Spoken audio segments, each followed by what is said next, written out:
I think you two are in the wrong cabin. The words cut through the pristine air of the first-class cabin like a knife sharp and intentional. I'm not sure. Vanessa Miller, led Is there flight a attendant problem on with our Horizon tickets? Airways Flight 792, stood with perfect posture. Her blonde hair pulled back into a tight bun. Her smile practiced but cold. Her eyes swept over the two young black women seated in 1A and 1C, their expressions changing from relaxed to alert in an instant. The twins exchanged a quick glance, a silent communication perfected over 30 years of shared existence. The one by the window, Dr. Naomi Jackson, merely raised an eyebrow, her face otherwise composed.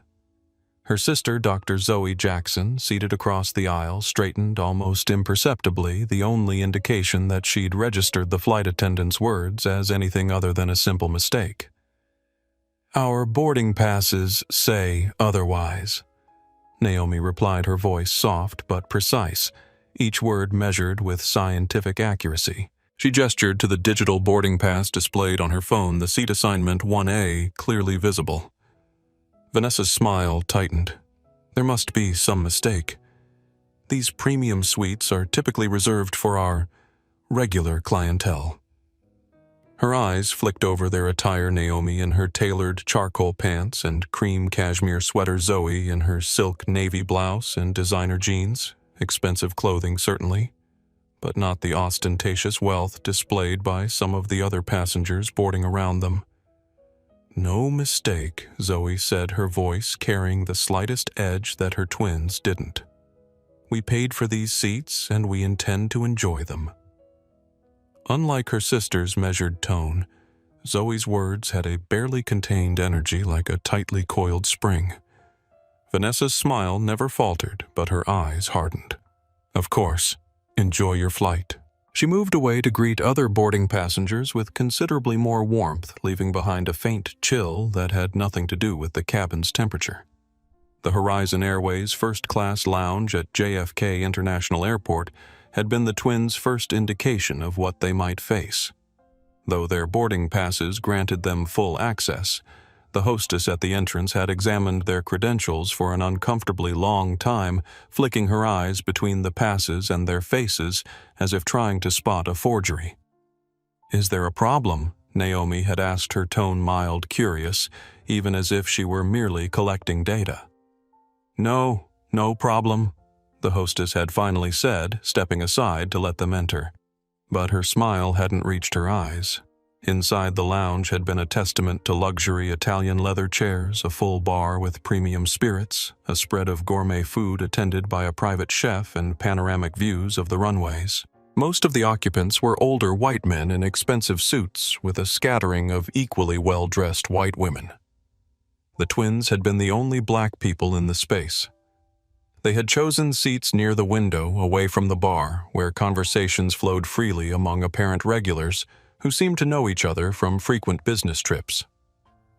As they settled in, Naomi pulled out her tablet, reviewing notes for an upcoming neuroscience conference in Paris, while Zoe sipped sparkling water, her dark eyes taking in every detail of the room, every interaction, every subtle glance their way.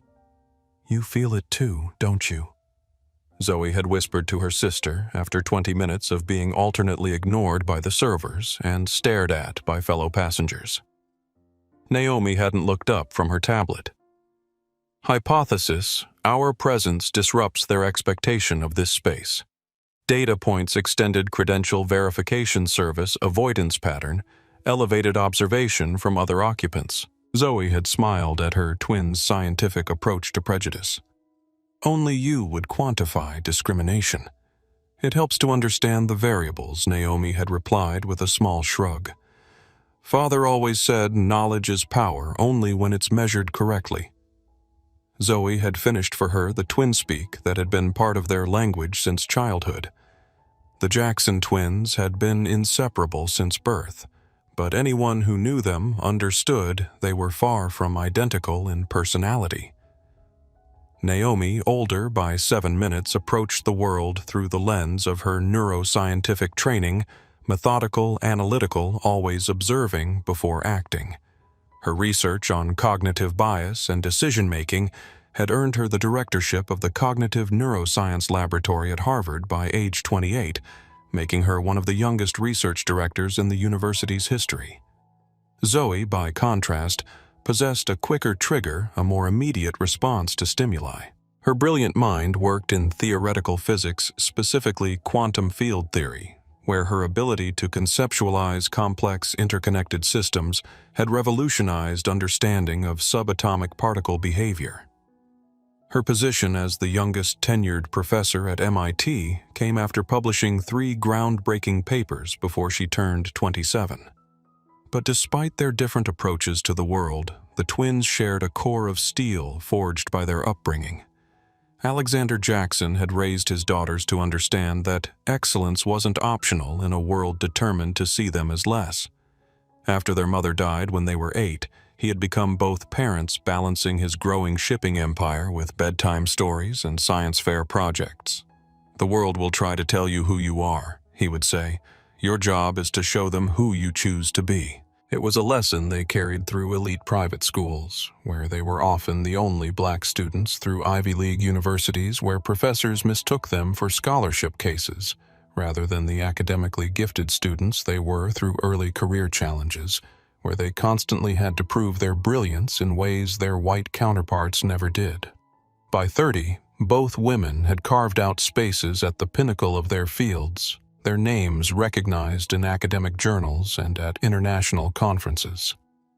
Their journey hadn't been without obstacles. Naomi had once been mistaken for janitorial staff while working late in her own laboratory, while Zoe had been challenged about her presence at a faculty-only event, despite wearing her professor's identification badge. Each incident had been met with the composed dignity their father had taught them, and each had fueled their determination to excel, not just for themselves, but for those who would come after them. This trip to Paris had been planned for months, a surprise for Alexander's 65th birthday. He believed they were both deep in work commitments, Naomi supposedly finishing a major research paper on bias recognition patterns in medical diagnoses, and Zoe supposedly preparing for a prestigious lecture series in London.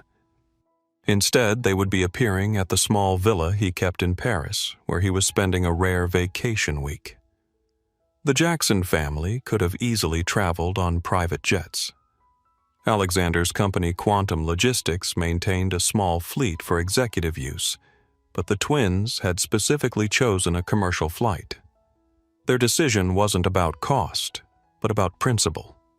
Alexander had always insisted they understand how the world operated for most people, not just the privileged few. Wealth is a tool, not an identity, he would remind them. Never forget to move through the world as a human, first, a Jackson second, and wealthy a distant third. That philosophy had shaped them both. Naomi's research focused heavily on how socioeconomic factors influenced medical care decisions, while Zoe's theoretical work had practical applications in developing more efficient energy systems for underserved communities.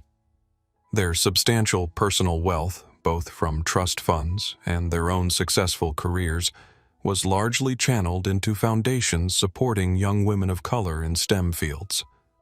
Now, seated in the first-class cabin of Horizon Airways Flight 792, that same philosophy kept them calm as Vanessa Miller's dismissive treatment continued during pre-flight service.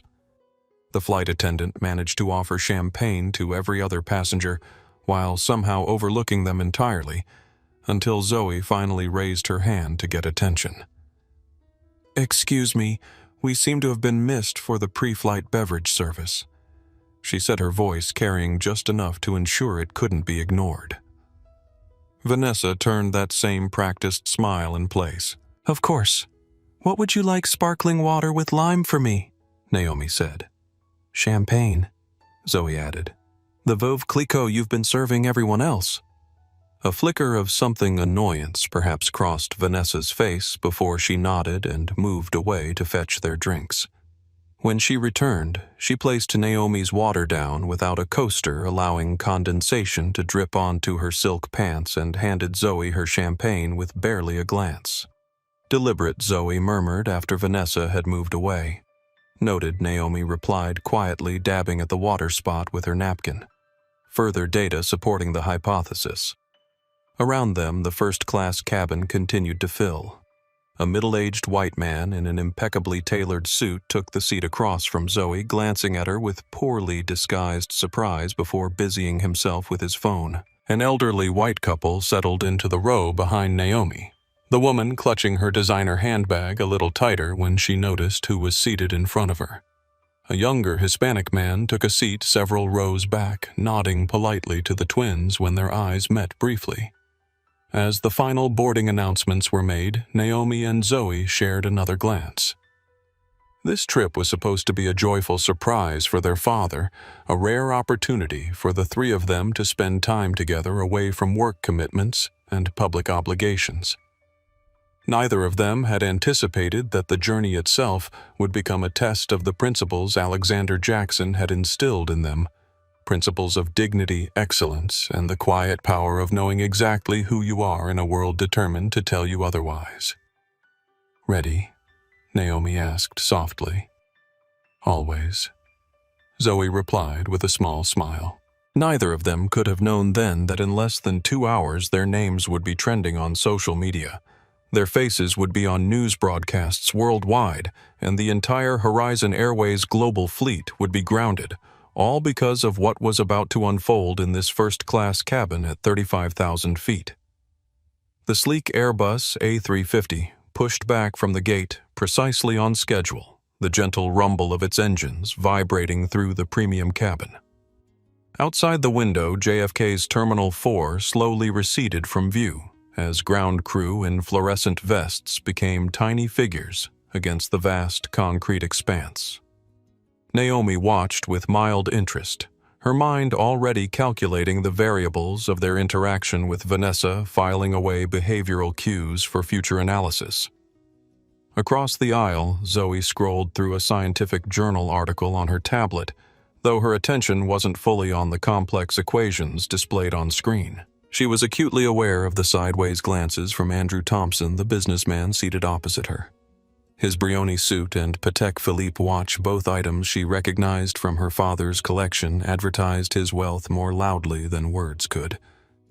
The safety demonstration began with Vanessa standing at the front of the first-class cabin demonstrating oxygen mask procedures with practiced precision. Her gaze swept the cabin but seemed to skip over the twins entirely, as if the spaces they occupied were empty air. Selective attention blindness, murmured Naomi so quietly that only Zoe could hear. She's literally trained her perception to exclude us from her conscious awareness. My field would call that a quantum impossibility, Zoe replied with equal quietness. We occupy space. We affect the environment by our mere existence. She's choosing ignorance over basic physics. As the plane taxied toward the runway, Andrew Thompson finally broke his silence, leaning slightly toward Zoe. First time in first class, he asked, his tone suggesting he already knew the answer. Zoe turned to him with a pleasant but reserved smile. No, though I typically fly private when traveling for lectures. The commercial experience can be refreshingly anonymous. The casual mention of private jets was not her usual style. Zoe generally avoided flaunting wealth, but something about Thompson's presumption required correction. His eyebrows lifted fractionally. Lectures. What do you teach elementary school quantum field theory at MIT? She replied simply. I'm giving the keynote at the International Physics Symposium in Paris. Thompson's expression flickered between disbelief and reassessment. Before he could respond, the plane accelerated down the runway, pressing them all back into their seats as it climbed into the clear blue sky above New York. Once they reached cruising altitude, the cabin service began in earnest. Vanessa and her colleague, a younger flight attendant named Sarah, who seemed to be in training, moved through the cabin with practiced efficiency. Sarah approached the twins with a genuine smile. "May I offer you a hot towel?" she asked, extending a silver tray with steaming white cloths. "Thank you," Naomi replied, taking one and nodding appreciatively. As Sarah moved to Zoe, Vanessa suddenly appeared behind her, placing a hand on her shoulder. "I'll handle the premier guests, Sarah. Why don't you check that the meal preparation is underway? Sarah looked momentarily confused, but nodded and retreated toward the galley. Vanessa then proceeded to offer hot towels to the remaining passengers, engaging them in friendly conversation about their destinations and comfort needs questions she hadn't bothered to ask the twins. "Good morning, Mr. Thompson," she said warmly to the businessman. "Heading to Paris for the finance summit. Your usual scotch after takeoff." "Thank you, Vanessa. You always remember." His smile was appreciative, the interaction clearly one between people who recognized each other from frequent trips. "Of course. It's important to take care of our loyal passengers." This last comment was delivered with just enough volume to carry to the twins' ears the emphasis on loyal, unmistakable. Zoe's jaw tightened almost imperceptibly, but Naomi caught it, the subtle sign that her sister's patience was being tested.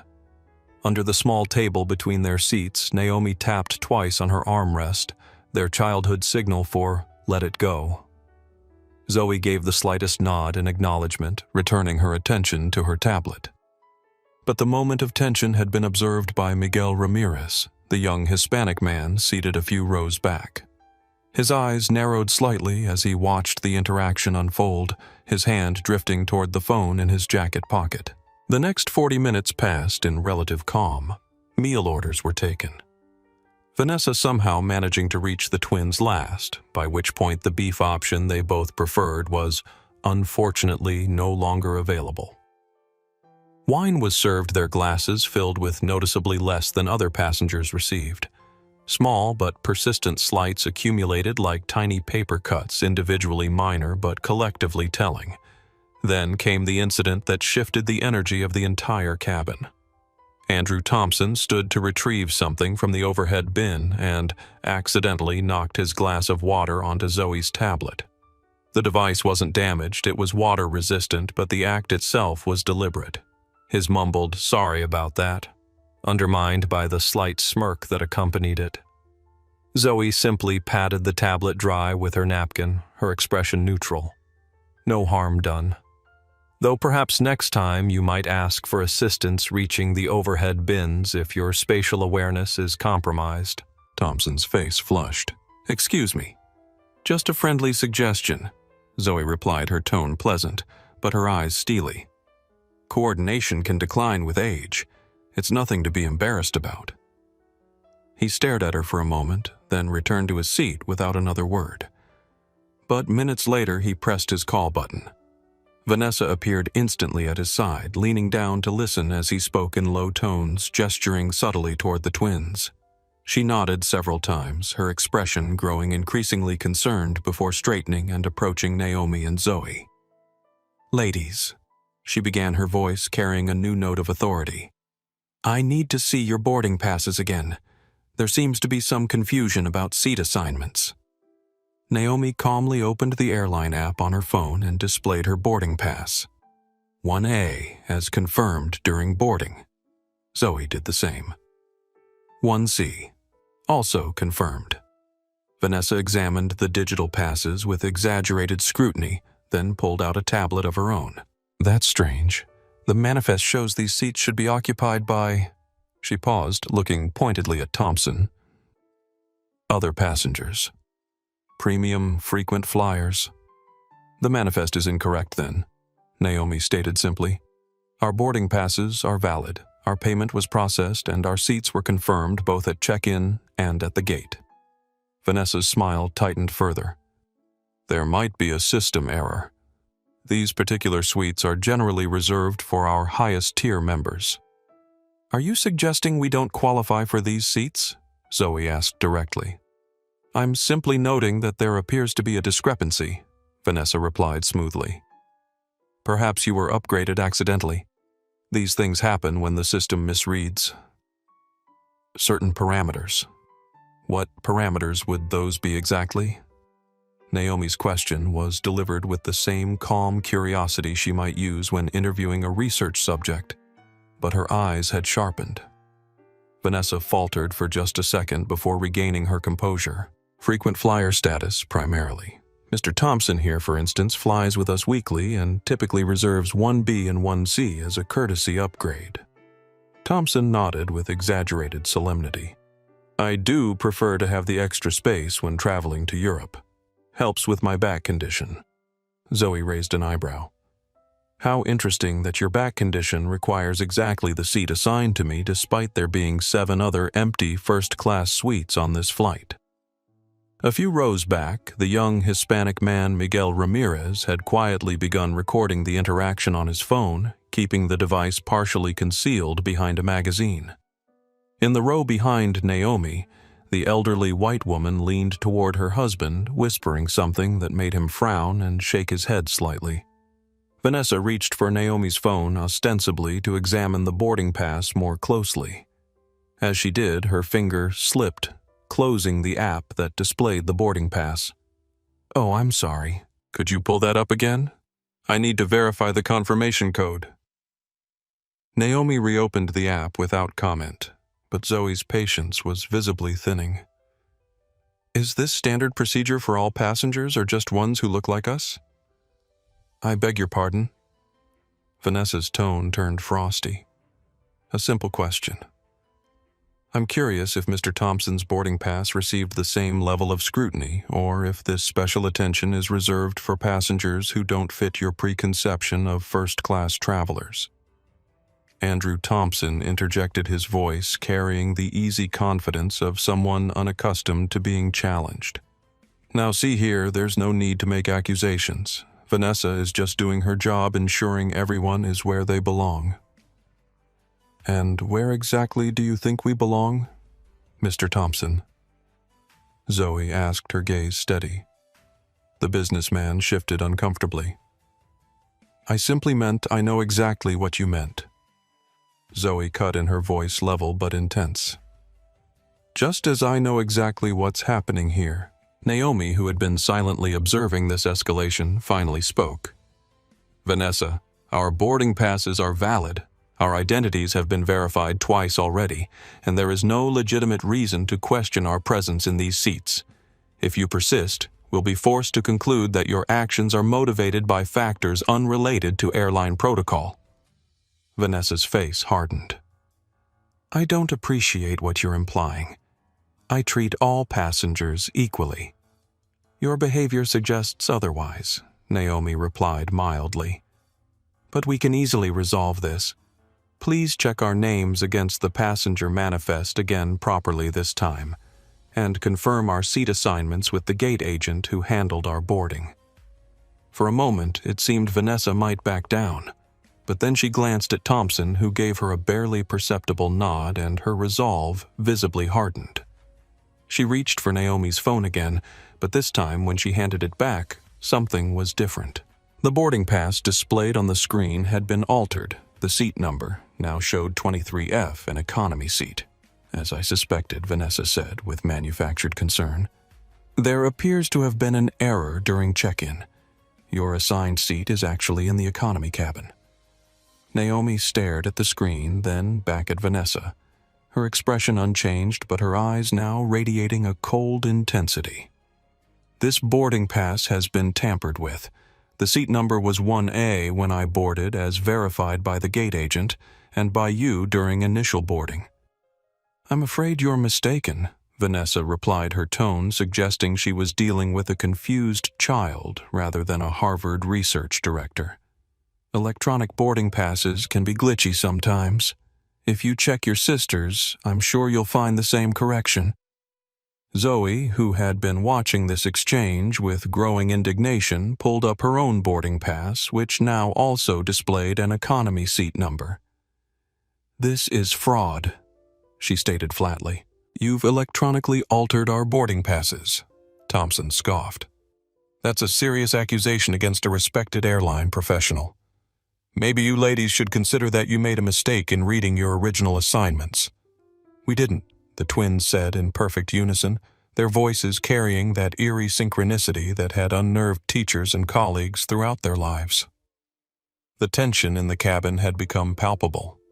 Other passengers were now openly watching the confrontation, some with discomfort, others with curiosity, and a few like Miguel with growing outrage at what they were witnessing. Vanessa seemed to realize she had an audience and modulated her approach accordingly. I understand this is disappointing, but I'm going to have to ask you to relocate to your assigned seats in economy. Sarah will assist you with your belongings. No, Naomi said simply. Vanessa blinked clearly, not expecting such direct refusal. I'm sorry. We will not be moving, Naomi clarified.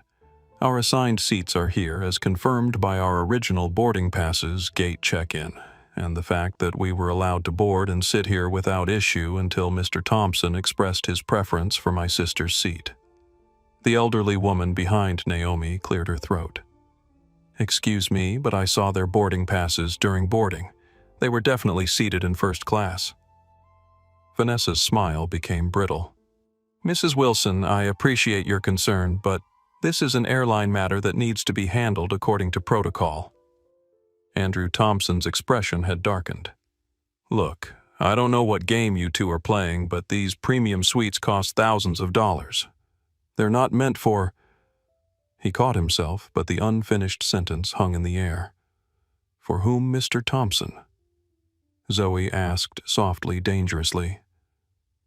Please finish your thought. Thompson shifted in his seat. For people trying to game the system. For people who clearly don't travel first class regularly. Miguel Ramirez, still filming discreetly, muttered under his breath in Spanish, his disgust evident even to those who couldn't understand his words. Vanessa seemed to make a decision. She straightened her spine, her customer service mask slipping to reveal the steel beneath. If you won't relocate voluntarily, I'll need to involve the captain. Refusal to comply with crew instructions is a violation of federal aviation regulations. Naomi and Zoe exchanged another of their silent communications, a look that contained volumes of shared history and understanding. Then Naomi nodded almost imperceptibly. By all means, Zoe said, her voice carrying a calm certainty that seemed to unsettle Vanessa. Involve the captain. We welcome his assessment of the situation. Vanessa's eyes narrowed slightly before she turned and walked briskly toward the cockpit. In her absence, an uncomfortable silence fell over the first-class cabin. Andrew Thompson busied himself with his phone, though his reddened ears betrayed his awareness of the tension he had helped create. Several rows back, Miguel leaned forward. Hey, he said quietly to the twins. I got most of that on video. What she did with your boarding passes, that's messed up. Thank you, Naomi replied without turning around, though I suspect this situation is about to escalate further. Her prediction proved accurate. Less than 2 minutes later, Vanessa returned with Captain William Palmer, a tall man in his 50s with silver hair visible beneath his pilot's cap. His expression was grave as he approached the twins' seats. Ladies, he began, his tone professional but cool. I understand there's some confusion about seating assignments. Flight Attendant Miller informs me that you're in seats reserved for other passengers and have refused to relocate to your assigned places in economy. There's confusion only because your flight attendant has fraudulently altered our boarding passes, Zoe replied evenly. We were assigned these seats, we paid for these seats, and we were permitted to board and occupy these seats without issue until she decided we didn't belong here. Captain Palmer frowned. That's a serious allegation. Vanessa is one of our most experienced crew members with an exemplary record. Experience doesn't preclude bias, Naomi observed. And records reflect only what's reported, not what occurs. The captain's frown deepened. I'm not here to debate social theory. I'm responsible for the safety and order of this aircraft, and right now you're disrupting both. With respect, Captain Naomi continued in her measured tone, we're seated calmly in our assigned spaces.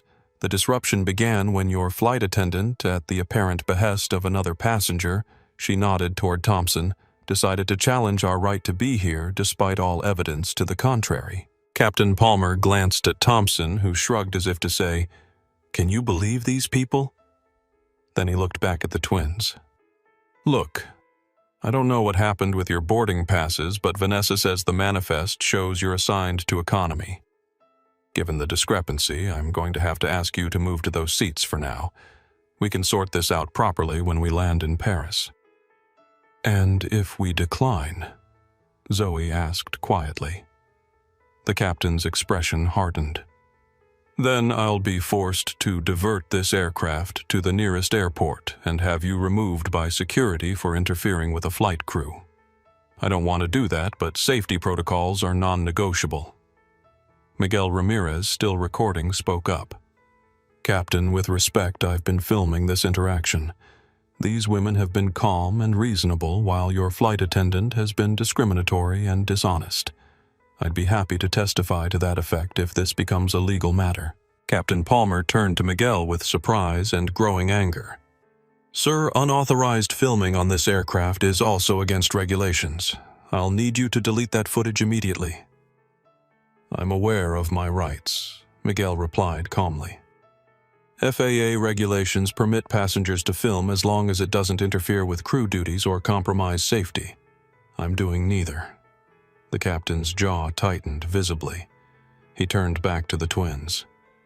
"Final warning. Move to your economy seats now, or I radio ahead for security to meet this plane." Naomi and Zoe shared another look, this one longer, weighted with understanding. Then Zoe reached into her purse and pulled out her phone. "Before you make that call, Captain Palmer," she said, her voice steady, "I think I should make one of my own." Captain William Palmer's expression shifted from authoritative to wary as he watched Zoe retrieve her phone. "Cell phone use is prohibited while the aircraft is below 10,000 feet, or when the fastened seatbelt sign is illuminated due to turbulence," Zoe finished for him. "Neither condition applies currently. I'm well within my rights as a passenger." The captain's mouth tightened into a thin line. "Who exactly do you think you're calling? Someone who needs to be aware of the situation developing on this aircraft?" Zoe replied calmly. Andrew Thompson let out a derisive laugh. "What, your lawyer? Trust me, honey. Horizon Airways has an entire legal department that will bury whatever strip mall attorney you have on speed dial." Zoe didn't dignify his comment with a response, instead turning slightly toward her sister as she waited for her call to connect. Naomi maintained her composed expression, though her eyes never left Captain Palmer's face, noting every micro-expression with scientific precision. Vanessa Miller stood just behind the captain, her practiced smile now completely absent. "Captain, perhaps we should simply have security waiting in Paris. Continuing this disruption isn't in anyone's interest." "My thoughts exactly," Palmer replied, his eyes still fixed on Zoe's phone. "Ladies, I'm giving you one final opportunity to comply peacefully. Move to your assigned economy seats, and we can resolve any ticket discrepancies upon arrival. Our assigned seats are these ones," Naomi stated firmly. "Any discrepancy was created artificially after we boarded. We will not validate discrimination by complying with it." Meanwhile, Zoe's call had connected. "Hello, Dad," she said, her voice clear and carrying in the tense cabin. "I apologize for disturbing you, but there's a situation on our flight that requires your attention." The elderly couple seated behind Naomi exchanged concerned glances. The woman, Jennifer Wilson, leaned forward slightly, her earlier discomfort now mixed with something like sympathy. "Young lady," she whispered, "perhaps it would be best to just move. You can file a complaint later." Naomi turned slightly. "Thank you for your concern, Mrs. Wilson, but accommodating injustice never leads to its correction." At the same moment, Zoe continued her phone conversation. "Yes, we're on Horizon Airways Flight 792 to Paris. Naomi and I are being told to vacate our first-class seats despite having valid boarding passes and confirmed reservations." She paused, listening. "Yes, the original boarding passes showed seats 1A and 1C, but they've been electronically altered to show economy seating instead." Captain Palmer's expression darkened further. "Miss, I need you to end that call now. You're interfering with crew member duties. I'm seated in my assigned seat making a permitted phone call, Zoe replied between listening to her father. That constitutes neither interference nor a safety hazard. Andrew Thompson, growing increasingly agitated, turned to the captain. This is ridiculous. Remove them and be done with it. Some of us have actual business waiting in Paris. Miguel Ramirez continued recording his phone, now held more openly as the situation escalated. For the record, he said clearly, these women have done absolutely nothing to justify removal. This is textbook discrimination. Vanessa spun toward him. Sir, you need to stop filming immediately or you'll also be reported for interference. I'm documenting a civil rights violation, Miguel replied firmly, and I'm well within my legal rights to do so. Meanwhile, Zoe had put her phone on speaker. Alexander Jackson's voice, deep and authoritative even through the small speaker, filled the immediate area. May I speak with the captain of the aircraft, please? Zoe held the phone out toward Captain Palmer, who hesitated before reluctantly taking it. This is Captain William Palmer. Who am I speaking with? Alexander Jackson, CEO of Quantum Logistics, and more relevantly at this moment, a 40% stakeholder in Horizon Airways Group. The color drained from Palmer's face. Andrew Thompson, close enough to hear the conversation, suddenly sat up straighter, his smug expression faltering. Mr. Jackson. The captain began, his tone markedly different. There seems to be some confusion regarding seating assignments. There's no confusion. Captain Alexander's voice was calm but carried an unmistakable authority. My daughters purchased first-class tickets, received first-class boarding passes, and were permitted to board and occupy first-class seats. Any subsequent discrepancy was created after the fact and without justification. Sir, I'm simply following protocol based on the information. Your information is incorrect, Captain Palmer. I'm looking at the original ticket confirmations right now, which clearly show seats 1A and 1C. I'm also receiving real-time updates on the electronic alterations being made to those records, which constitute fraud and a violation of FAA regulations regarding passenger manifest accuracy. Vanessa's face had gone pale. She leaned in to whisper something to Captain Palmer, who shook his head sharply, silencing her. Mr. Jackson Palmer tried again. I assure you that Horizon Airways does not discriminate against any passengers. If there's been a misunderstanding...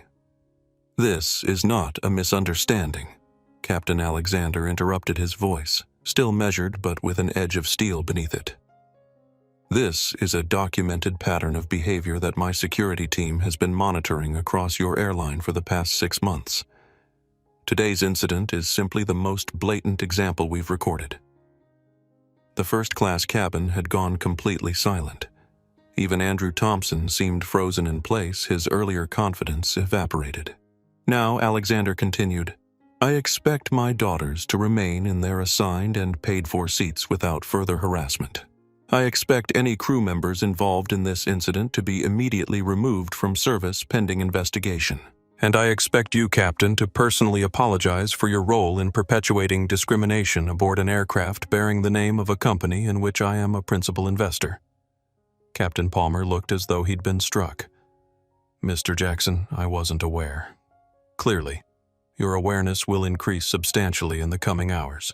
In the meantime, I suggest you focus on safely operating this aircraft while my team handles the broader implications of today's events.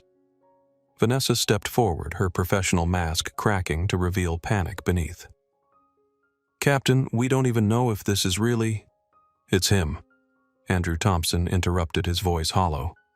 I've seen Alexander Jackson at investor meetings. That's his voice. Captain Palmer handed the phone back to Zoe with visible reluctance. Mr. Jackson, I apologize for the misunderstanding. Your daughters will of course remain in their current seats for the duration of the flight. This isn't about their seats anymore, Captain Alexander replied, his voice now audible to most of the first-class cabin. This is about accountability. Expect further communication before you land in Paris. With that, the call ended. Zoe placed her phone on the console beside her seat and looked up at Captain Palmer expectantly. Naomi remained silent, her analytical gaze moving between the captain and Vanessa, documenting their reactions. For several long seconds, nobody moved. Then Captain Palmer cleared his throat. "Ladies, I apologize for the confusion regarding your seating. You are welcome to remain where you are. Can we offer you anything to make the remainder of your flight more comfortable?" "Actually, yes." Naomi spoke up, her voice as calm as if she were requesting a minor adjustment in a laboratory procedure. "We would prefer not to be served by Flight Attendant Miller for the remainder of this journey. Her behavior has demonstrated a clear bias that makes further interaction untenable." Vanessa's face flushed with anger and embarrassment. "This is outrageous. I've done nothing wrong. Your electronic tampering with our boarding passes suggests otherwise," Zoe observed, "as does your preferential treatment of certain passengers and your targeted scrutiny of others, all of which I should note has been thoroughly documented." She nodded toward Miguel, who raised his phone slightly to indicate he was still recording. Captain Palmer's jaw worked as he visibly struggled with his response. Finally, he turned to Vanessa. "Return to the galley. Sarah will handle first-class service for the remainder of the flight." "Captain, you can't possibly—" "That's an order, Miller. Galley. Now." Vanessa's expression hardened, but she complied, turning sharply and marching toward the rear of the first-class cabin. As she passed Andrew Thompson, he avoided eye contact, suddenly fascinated by the contents of the in-flight magazine. "Is there anything else you require?" Captain Palmer asked the twins, his tone professional but strained. "Just the respect and service any first-class passenger would expect," Naomi replied simply. "Of course. I'll be in the cockpit if you need anything further." With that, Captain Palmer retreated, his posture stiff with barely contained tension. As soon as he was gone, a low murmur of conversation broke out among the other passengers. Jennifer Wilson leaned forward again, this time with a very different expression. "I want to apologize," she said quietly to Naomi. "When I first saw what was happening, I thought it might be best not to make a scene. I was wrong. What they did was inexcusable." "Thank you, Mrs. Wilson," Naomi replied with a small nod. Silence in the face of injustice only serves to perpetuate it. Miguel Ramirez had stopped recording and now moved forward to the empty seat beside Naomi. "May I?" he asked, gesturing to the seat.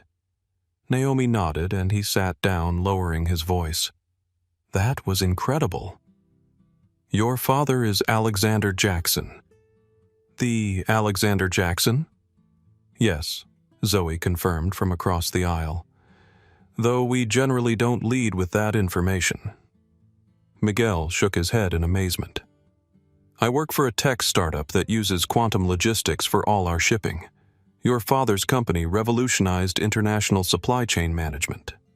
He paused. "But more importantly, what they tried to do to you both was wrong on every level. I have the whole thing recorded if you need it for any reason." "Thank you, Miguel," Naomi said. "Though I suspect my father's team is already gathering all the evidence required." "What happens now?" he asked. Zoe glanced at her watch. "Now we continue our journey to Paris." "What happens after that?" She exchanged a look with her sister. "That depends on how quickly my father's team works." Neither twin could have anticipated just how quickly Alexander Jackson would act, nor how completely his response would transform not just their journey, but the entire landscape of commercial aviation. Back in the galley, Vanessa Miller was frantically typing on her phone, her hands shaking slightly as she sent urgent messages to Horizon Airways' corporate office. Her career flashed before her eyes: 27 years of service, multiple commendations, the comfortable retirement that had been just 5 years away, all potentially destroyed because she'd done what she'd always done, what had always been tacitly encouraged, ensuring that the right passengers received preferential treatment.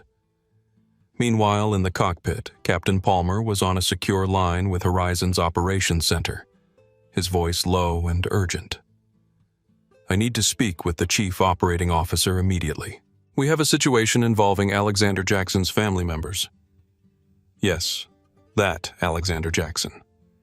Andrew Thompson sat rigid in his seat, his earlier arrogance replaced by a sickly pallor. As a senior investment banker who frequently facilitated deals with major corporations, he was acutely aware of Alexander Jackson's influence in global business circles. The realization that he had participated in discriminating against the daughters of one of the most powerful businessmen in the world, a man whose good graces had direct impact on Thompson's own career prospects, left him nauseated with dread. Throughout the first-class cabin, the atmosphere had shifted palpably. Passengers who had earlier averted their eyes or silently condoned the discrimination now seemed eager to distance themselves from it, some going so far as to make pointed comments about terrible service and unacceptable behavior loud enough for the twins to hear. Only the young flight attendant, Sarah, seemed genuinely horrified by what had transpired. When she approached to offer fresh drinks, her hands trembled slightly and her eyes were wide with distress. "I am so sorry," she whispered as she carefully placed a proper glass of champagne in front of Zoe. "I had no idea what Vanessa was doing. I would never have." "We know," Naomi interrupted gently. "Your behavior has been professional throughout. We don't hold you responsible for the actions of others." Relief washed over Sarah's face. "Thank you. Is there anything special I can get for you? Anything at all? Just the same service you'd provide to any passenger?" Zoe replied with a small smile. "No more? No less." As Sarah moved away, Naomi turned slightly toward her sister. "Are you thinking what I'm thinking?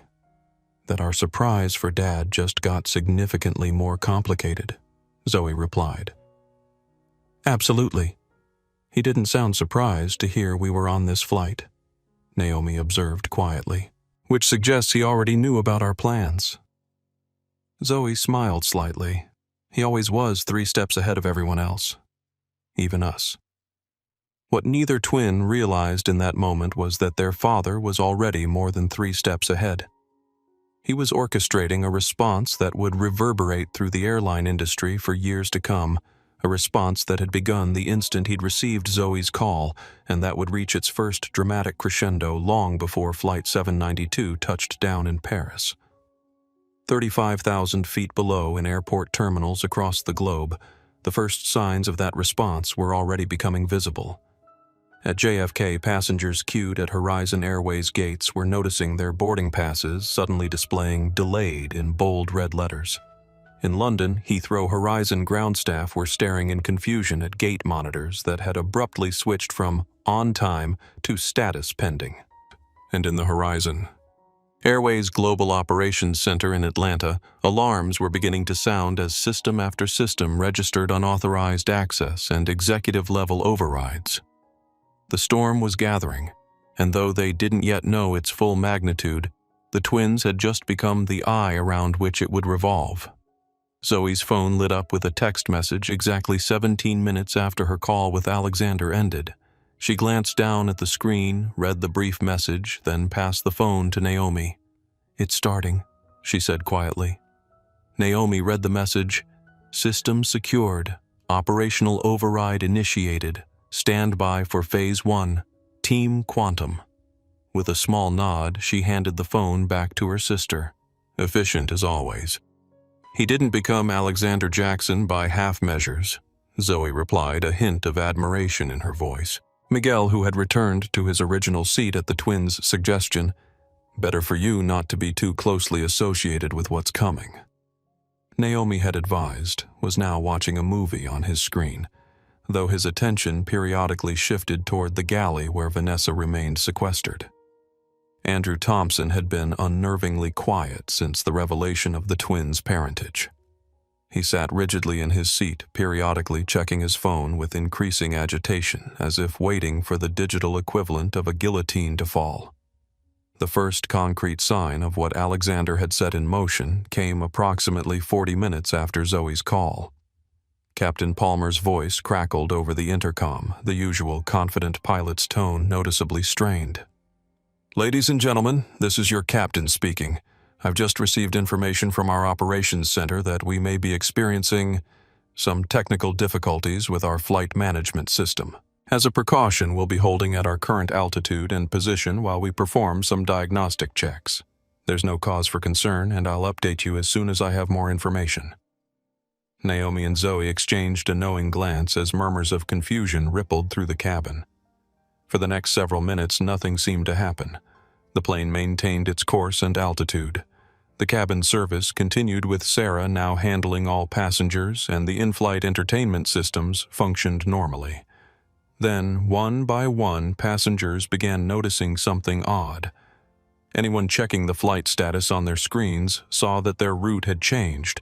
Instead of proceeding on a northeastern path toward Paris, the flight path now showed a wide U-turn that would take them back to New York. A businessman 2 rows behind the twins was the first to speak up. "Excuse me," he called to Sarah as she passed with a tray of coffee. "My screen shows we're turning around. Are we heading back to JFK?" Sarah's brow furrowed in confusion. "I don't think so, sir. Let me check with the flight deck."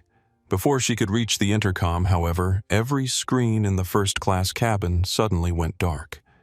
Then seconds later, they re-illuminated. But instead of showing the usual flight information or entertainment options, each displayed the same image, the Quantum Logistics corporate logo, a stylized Q formed by interconnected dots representing a global network. "What the hell?" Andrew Thompson muttered, staring at his screen in disbelief. The logo held for 10 seconds, then dissolved into a video feed showing Alexander Jackson seated at a sleek desk, his distinguished features composed and authoritative. The silver in his close-cropped hair and beard caught the light, highlighting a face that graced the covers of business magazines with regular frequency, a face that bore unmistakable resemblance to the twins seated in 1A and 1C. "Good morning, Alexander," began his deep voice emanating from every speaker in the cabin. "I apologize for the interruption to your in-flight services. My name is Alexander Jackson, CEO of Quantum Logistics and significant stakeholder in Horizon Airways Group." The cabin had gone completely silent, all eyes fixed on screens as Alexander continued. "Approximately 53 minutes ago, my daughters Dr. Naomi and Dr. Zoe Jackson experienced blatant discrimination aboard this aircraft. Their validly purchased first-class tickets were questioned. Their boarding passes were electronically altered without consent, and they were threatened with removal from the aircraft, all because they didn't fit someone's preconception of what first-class passengers should look like."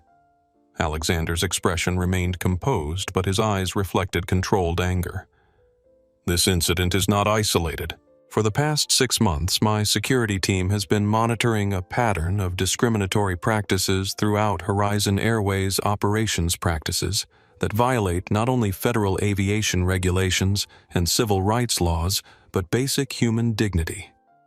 In the galley, Vanessa Miller had emerged, her face draining of color as she watched Alexander's broadcast. Captain Palmer's voice came urgently through the crew intercom, but no one was responding. As of 7 minutes ago, Alexander continued, "I have exercised my rights as a major stakeholder to initiate an emergency protocol within Horizon Airways. All flights currently in the air will continue safely to their destinations.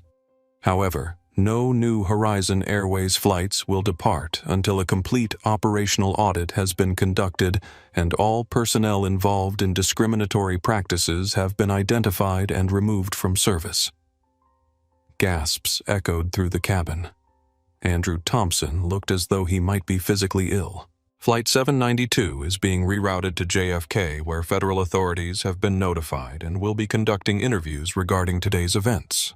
All passengers will be accommodated on alternative carriers to reach their destinations with minimal delay." Alexander leaned slightly forward, his gaze seemingly directed at each viewer individually. "To those who participated in, enabled, or silently condoned the discrimination my daughters faced today, this is not about revenge. This is about accountability and transformation. The world is watching, and the standards we uphold in moments of testing define not just our companies, but our society. His expression softened almost imperceptibly. To my daughters, who have handled this situation with the dignity and strength I've always known them to possess, your birthday surprise didn't quite go as planned, but I look forward to seeing you in Paris once this matter has been properly addressed. With that, Alexander nodded once and the screens returned to their normal flight information displays, which now clearly showed the aircraft beginning its turn back toward New York.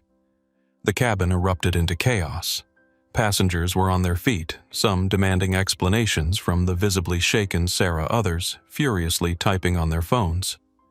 Captain Palmer's voice came over the intercom again, his attempt at calmness belied by the strain in his tone.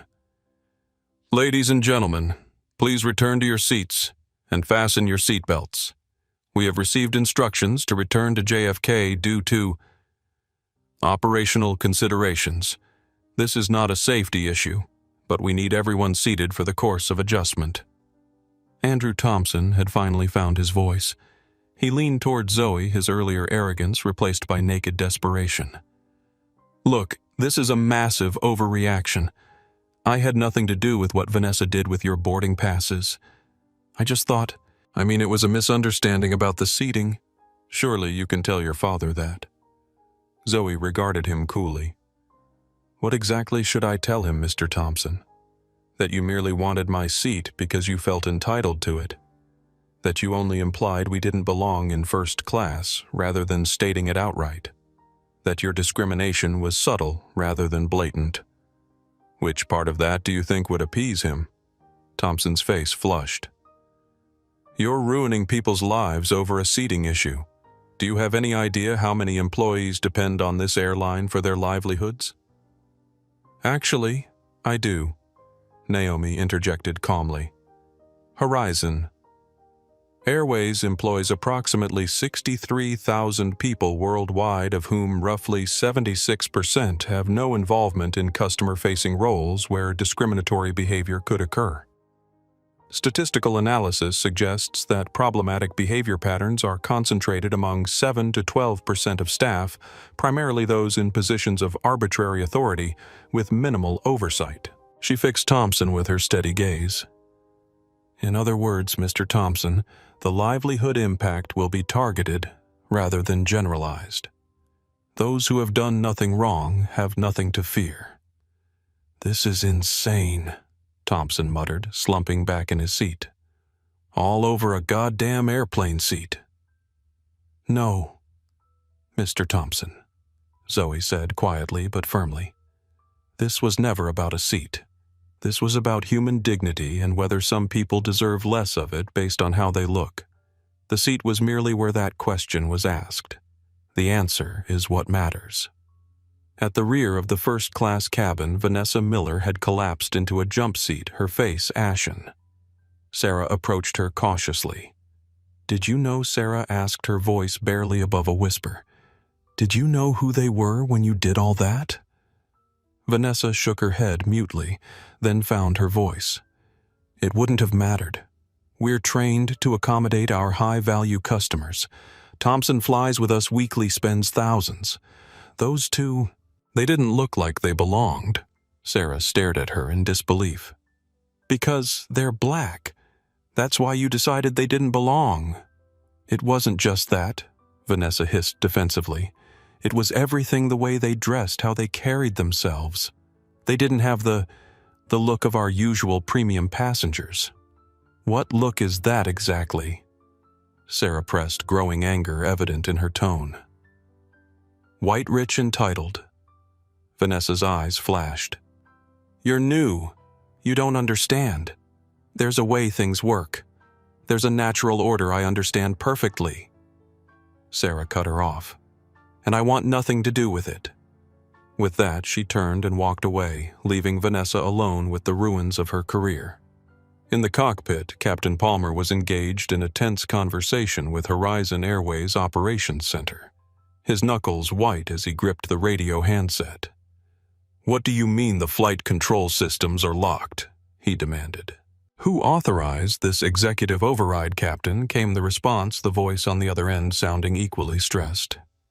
"It's not just your flight, it's the entire fleet.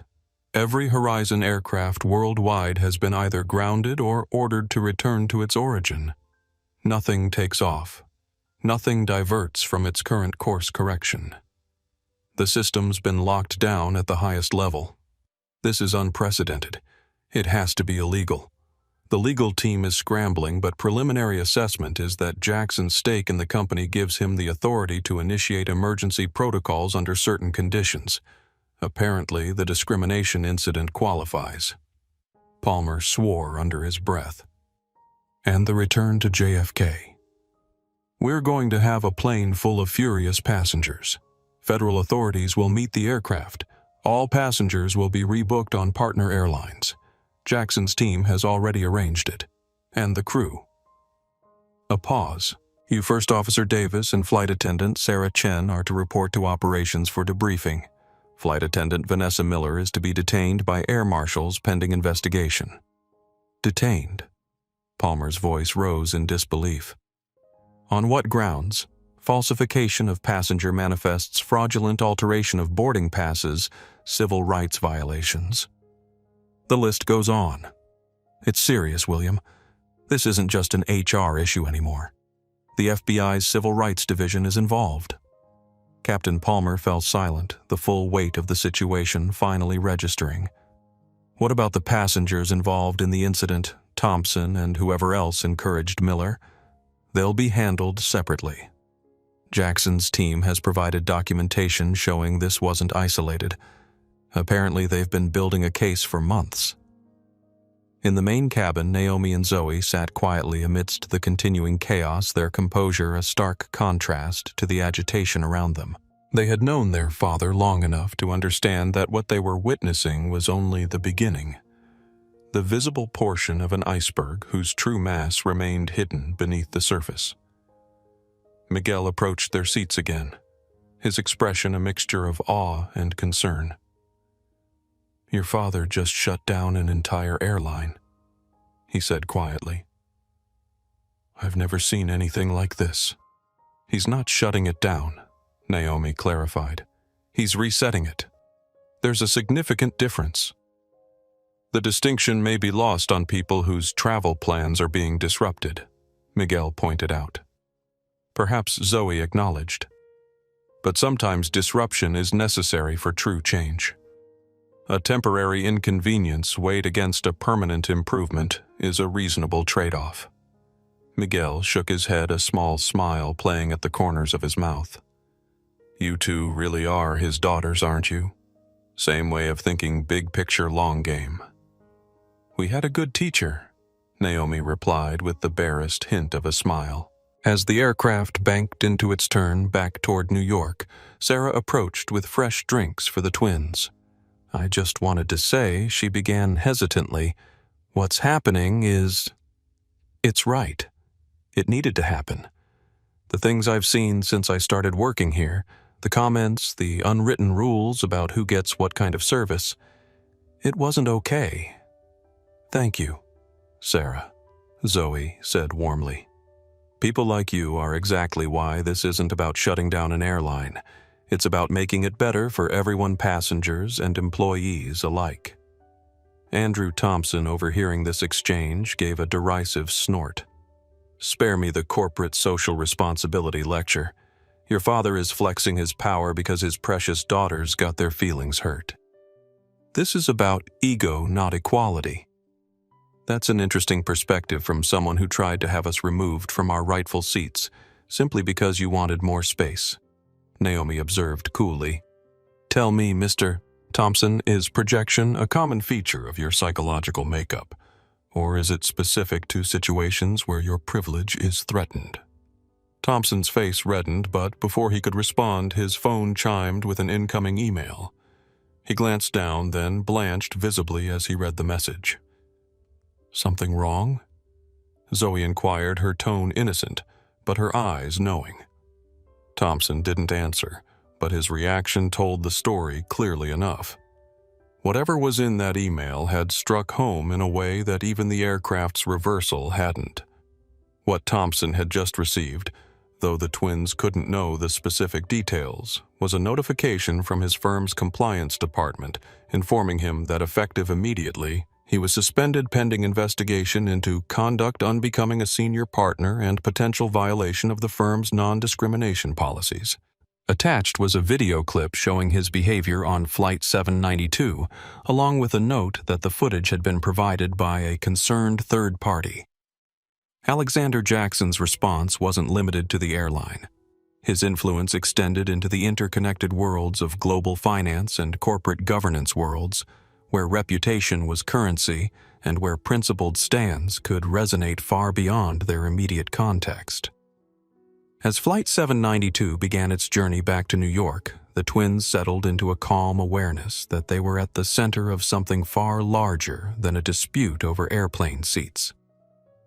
What had begun as discrimination against two passengers was evolving into a watershed moment that would force an entire industry to confront its unwritten rules, implicit biases, and the gap between its marketed image and operational reality. Naomi glanced out the window at the vast Atlantic passing beneath them, her analytical mind already processing the data points, identifying patterns, and anticipating outcomes. Zoe's thoughts ran along parallel tracks, seeing the interconnected systems, the cause and effect relationships that would ripple outward from this moment. Neither spoke. They didn't need to. The shared understanding between them, built over a lifetime of being not just sisters but intellectual partners, made words superfluous. They had called their father expecting support. What they had received instead was a demonstration of what true accountability looked like when backed by both principle and power. The message Alexander had sent was clear: dignity was non-negotiable, bias had consequences, and transformation sometimes required disruption. It was a message the twins understood intimately, having been raised by a man who had never accepted the limitations others tried to place on him, and who had taught his daughters to do the same. As the coastline of North America appeared on the horizon, Naomi finally broke the silence between them. Not quite the birthday surprise we had planned. Zoe smiled slightly. No. I think we can safely say this one's on him. Below them at JFK International Airport, a welcoming committee of a very different kind than they had anticipated was already assembling federal agents, corporate investigators, and a crisis management team dispatched by Alexander Jackson himself. The next phase was about to begin. The atmosphere in Terminal 4 at JFK International Airport crackled with tension as Flight 792 taxied toward its gate. News of what was transpiring had spread with viral speed across social media platforms and news outlets fueled by passengers on other Horizon flights sharing information about their sudden delays and cancellations. Hashtags like #Horizon Shutdown and #Jackson Twins were already trending globally. Inside the aircraft, Captain Palmer's voice came over the intercom one final time as they approached the gate. Ladies and gentlemen, we have arrived back at JFK Terminal 4. When we reach the gate, we ask that you remain seated until further instructions are provided. Representatives from Horizon Airways and partner carriers will assist with rebooking your travel to Paris. We apologize for the inconvenience. The strained quality in his voice betrayed the inadequacy of the standard airline phrase for the unprecedented situation. Additionally, he continued after a brief pause.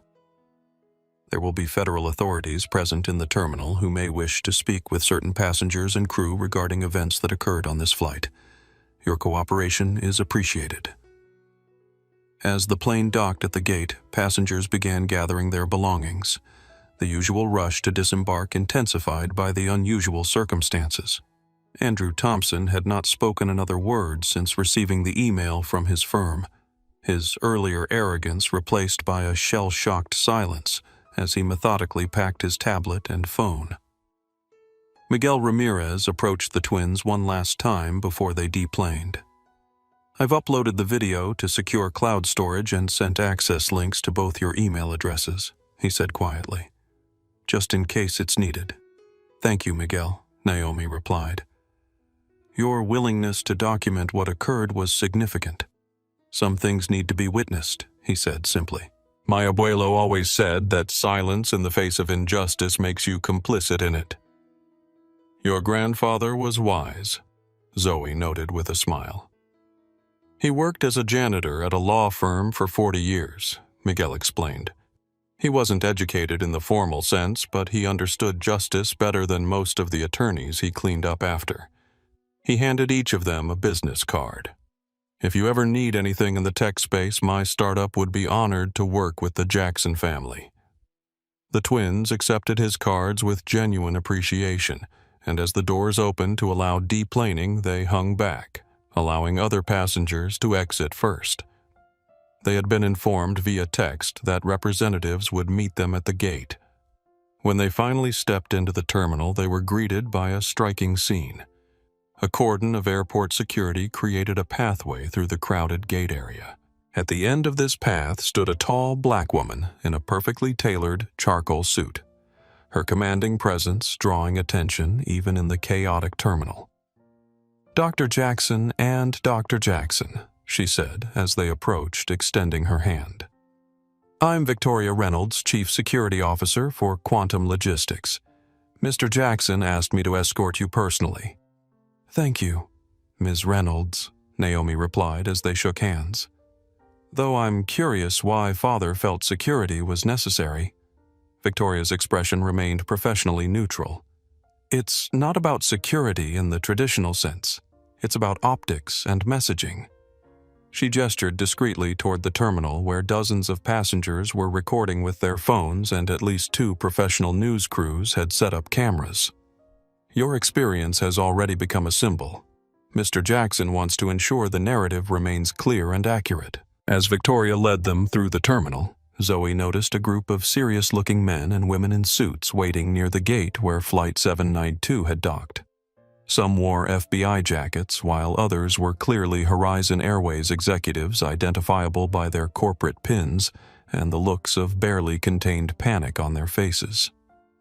"Those are the federal agents Captain Palmer mentioned," Zoe asked quietly. Victoria nodded. "Civil Rights Division primarily. Your father provided them with documentation of a pattern of discriminatory practices dating back 18 months. Today's incident was the catalyst, but not the cause. He's been building a case all this time." Naomi asked, her analytical mind quickly processing the implications. That suggests he anticipated something like this might occur. "Mr. Jackson prefers to be prepared for all contingencies," Victoria replied diplomatically as she guided them toward a private airport lounge. "Particularly when it comes to his daughters." The lounge was empty except for a distinguished-looking man in his 60s who rose as they entered. Richard Whitmore, CEO of Horizon Airways, looked as though he hadn't slept in days, despite the events having unfolded over mere hours. "Dr. Jackson. Dr. Jackson." He began, his voice strained with forced politeness. "On behalf of Horizon Airways, I want to express our profound apologies for your experience today. What happened was completely unacceptable and in no way reflects our company values or policies." "Interesting," Zoe replied coolly, "because it seemed to reflect your company's practices quite accurately based on both our experience and the documentation my father has apparently compiled." Whitmore's professional veneer cracked slightly. "There may have been isolated incidents that weren't properly addressed. 47 documented cases in the past 18 months is not isolated." "Mr. Whitmore," Naomi interjected. "It's a pattern indicative of institutional bias." The CEO's face flushed. "With all due respect, Dr. Jackson, you're a neuroscientist, not an aviation management expert. The complexities of running a global airline should never include tolerating discrimination." Victoria cut in sharply. "Mr. Jackson was quite clear about his expectations for this meeting, Mr. Whitmore. Excuses and deflection weren't among them." Whitmore took a deep breath, visibly recalibrating his approach. "You're right, of course. The incidents are inexcusable regardless of their frequency. I'm here to personally assure you that Flight Attendant Miller has been terminated effective immediately and Captain Palmer has been suspended pending review." "And Mr. Thompson?" Zoe inquired. "The passenger who initiated the complaint about our seating we haven't determined his status yet," Whitmore admitted. "He's a Diamond Elite member of our frequent flyer program with over 2 million miles.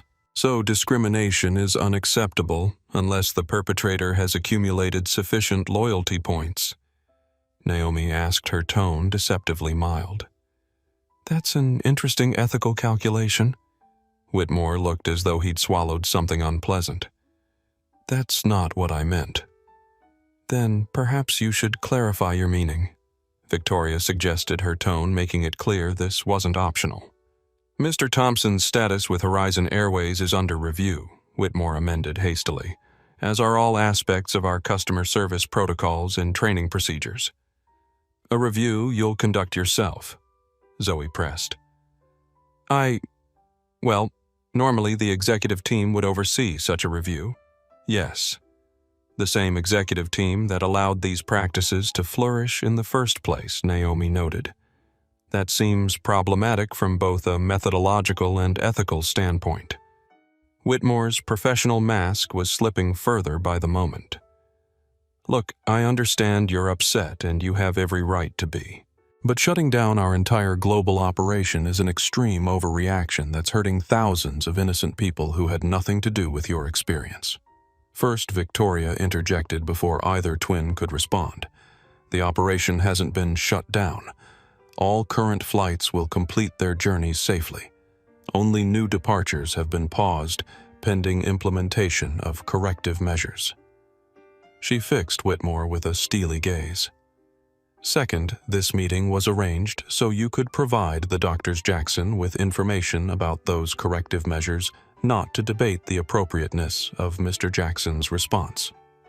"Which brings us to our primary question," Naomi said. "What specific, measurable steps is Horizon Airways prepared to take to address not just today's incident, but the underlying culture that enabled it?" Whitmore looked momentarily lost, as if the question itself revealed a gap in his preparation. "Well, we'll certainly implement additional sensitivity training for all customer-facing staff and review our customer service protocols to ensure sensitivity training has been empirically shown to have minimal impact on embedded bias patterns," Naomi interrupted. "And protocol reviews without structural changes merely create the illusion of progress." "What my sister is saying," Zoe translated, "is that superficial responses won't suffice. We're interested in substantive transformation, not public relations gestures." Whitmore's expression hardened. "With respect, Horizon Airways is a publicly traded company with responsibilities to shareholders and a board of directors. We can't simply overhaul our entire operation based on one incident, regardless of how regrettable it was." "One incident," Victoria's eyebrow arched dangerously. "Shall I enumerate the 47 documented cases Mr. Jackson's team has compiled? Or perhaps you'd prefer to view the statistical analysis showing that black first-class passengers on Horizon flights are 8.3 times more likely to have their credentials questioned than white passengers with identical status." Whitmore paled slightly. "I wasn't aware of those specific metrics." "That's precisely the problem," Zoe said firmly. "What you weren't aware of, or chose not to be aware of, directly impacted how your employees treated passengers like us." "This isn't personal," Naomi added. "It's about accountability and transformation. My father's response may seem extreme from your perspective, but it's proportional to both the severity of the problem and the apparent resistance to acknowledging it." Before Whitmore could respond, the door to the lounge opened and a team of 4 people entered, 3 men and 1 woman, all wearing quantum logistics identification badges. "Excuse the interruption," the woman at the front said, addressing Victoria rather than Whitmore. "Phase 2 is ready to implement. We need confirmation." Victoria turned to the twins. "This would be your father's team responsible for the operational aspects of the intervention. They're awaiting authorization to proceed with the next stage." Naomi and Zoe exchanged a glance. Then Naomi spoke. While we appreciate being consulted, we don't have sufficient information about Phase 2 to provide meaningful authorization. Of course, Victoria nodded. Benjamin, please brief the doctors Jackson on the current status and next steps. Benjamin, a tall man with salt and pepper hair and the focused demeanor of someone accustomed to crisis management, stepped forward. As of 23 minutes ago, all Horizon Airways flights worldwide have been grounded or redirected as authorized under the emergency stakeholder protocols. The immediate operational pause has been executed without safety incidents. He tapped something on his tablet, which projected a global map onto the wall of the lounge, showing the status of every Horizon Airways aircraft worldwide, some safely at gates, others in various stages of return to their origins. Phase 2 involves the implementation of the remedial corporate governance protocols that Mr. Jackson's team has developed. In simple terms, it means replacing key personnel involved in either perpetuating or ignoring discriminatory practices, implementing new oversight mechanisms with real-time accountability measures, and establishing an independent review board to monitor compliance. Whitmore, who had been listening with growing alarm, finally found his voice. This is a corporate takeover disguised as a social justice intervention. The board will never. The board has already been notified. Benjamin interrupted calmly. As of 12 minutes ago, the chairman called an emergency session to review Mr. Jackson's evidence and proposed remedies. Given that Mr. Jackson controls 40% of voting shares and has the support of at least 2 other major stakeholders, the outcome is not in serious doubt. The CEO looked as though he might collapse. You're telling me the board is going to approve this hostile restructuring without even consulting executive leadership?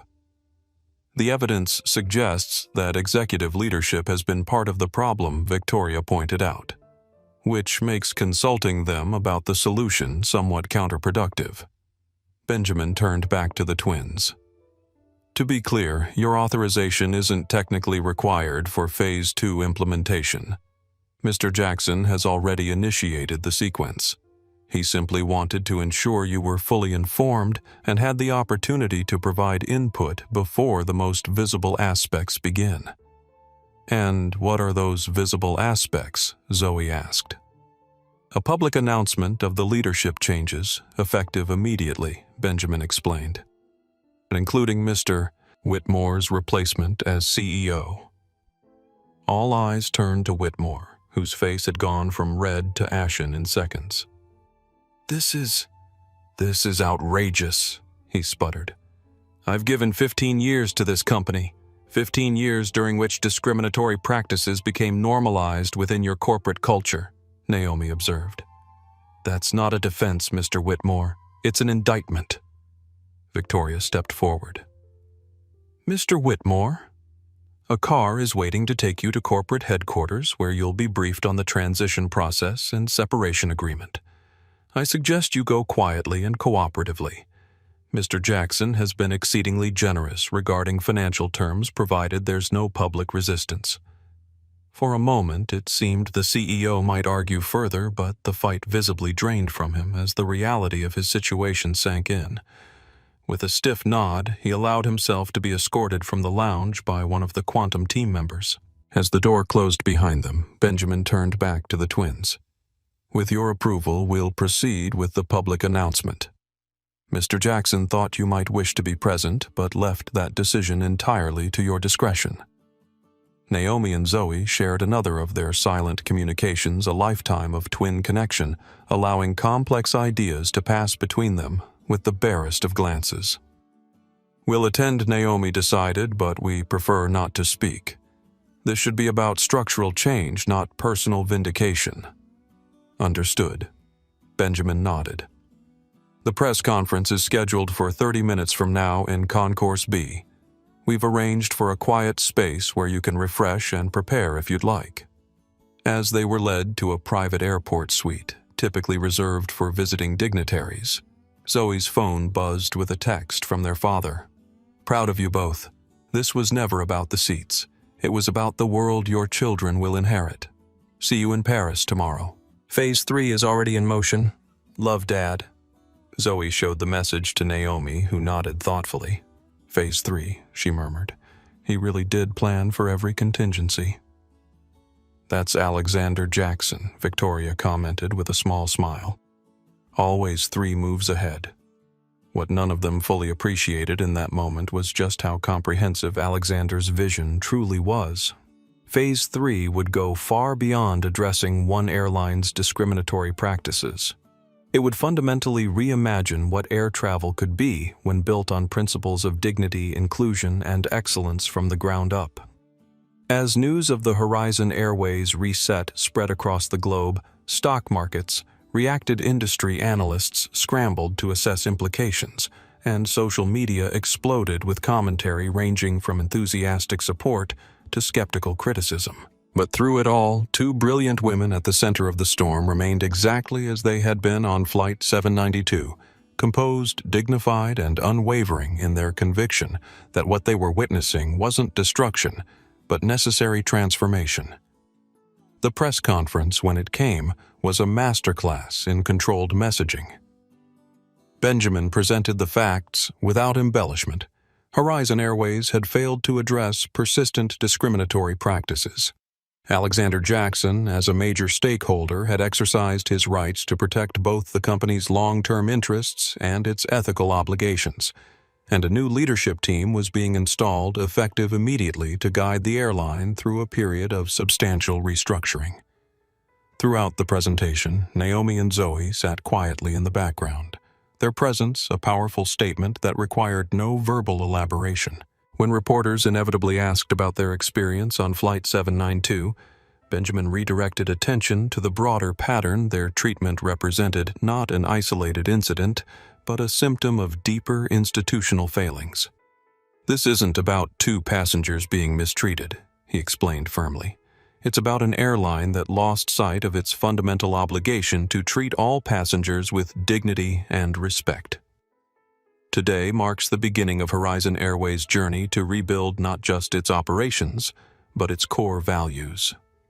As cameras flashed and questions continued, the twins maintained their composed silence, allowing the focus to remain where it belonged on the necessary and overdue transformation of a company that had tolerated discrimination for far too long. What no one outside Alexander Jackson's inner circle knew was that the most significant part of his response was still to come, a Phase 3 that would reshape not just one airline, but the very concept of what air travel could and should be in a truly inclusive world.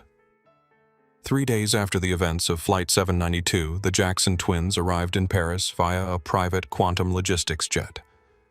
Their father had insisted on this arrangement despite their preference for commercial travel, noting wryly that sometimes making a point has to yield to practical considerations.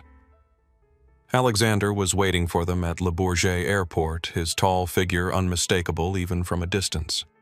As they descended the aircraft stairs, he stood with hands in the pockets of his impeccably tailored suit, a rare smile softening his usually serious expression. "My brilliant daughters," he said as they reached him, opening his arms for an embrace that encompassed them both. "Certainly the most dramatic birthday surprise I've ever received." "That wasn't exactly how we planned it," Zoe replied with a laugh as they separated. "Plans change," Alexander said, his eyes twinkling with amusement. "Sometimes for the better." A sleek black sedan transported them to Alexander's Paris residence, a beautifully restored 19th-century townhouse in the 7th arrondissement with views of the Eiffel Tower. As they settled into the elegantly appointed living room, Alexander's expression grew more serious. "I assume you have questions," he began, loosening his tie slightly, "about how events unfolded so quickly and why I was prepared to respond as I did. The timing suggests you anticipated something like this might happen," Naomi observed, her analytical mind as precise as ever, "which implies prior knowledge or at least strong suspicion of discriminatory practices at Horizon Airways." Alexander nodded, his expression grave. "It wasn't a matter of if, but when. My security team has been monitoring the situation for months." He rose and walked to an antique desk in the corner of the room, returning with a tablet. "This contains the full dossier we've compiled. I think you'll find it illuminating." For the next hour, the twins reviewed the extensive documentation Alexander's team had gathered passenger complaints that had been systematically buried internal communications revealing unwritten policies about passenger profiling. Statistical analyses showing clear patterns of discriminatory treatment and testimony from former employees who had either been silenced or forced out when they raised concerns. "This is far more extensive than I anticipated," Naomi said, finally, looking up from the tablet. The discrimination was essentially codified in their operational culture, albeit through informal channels rather than written policy.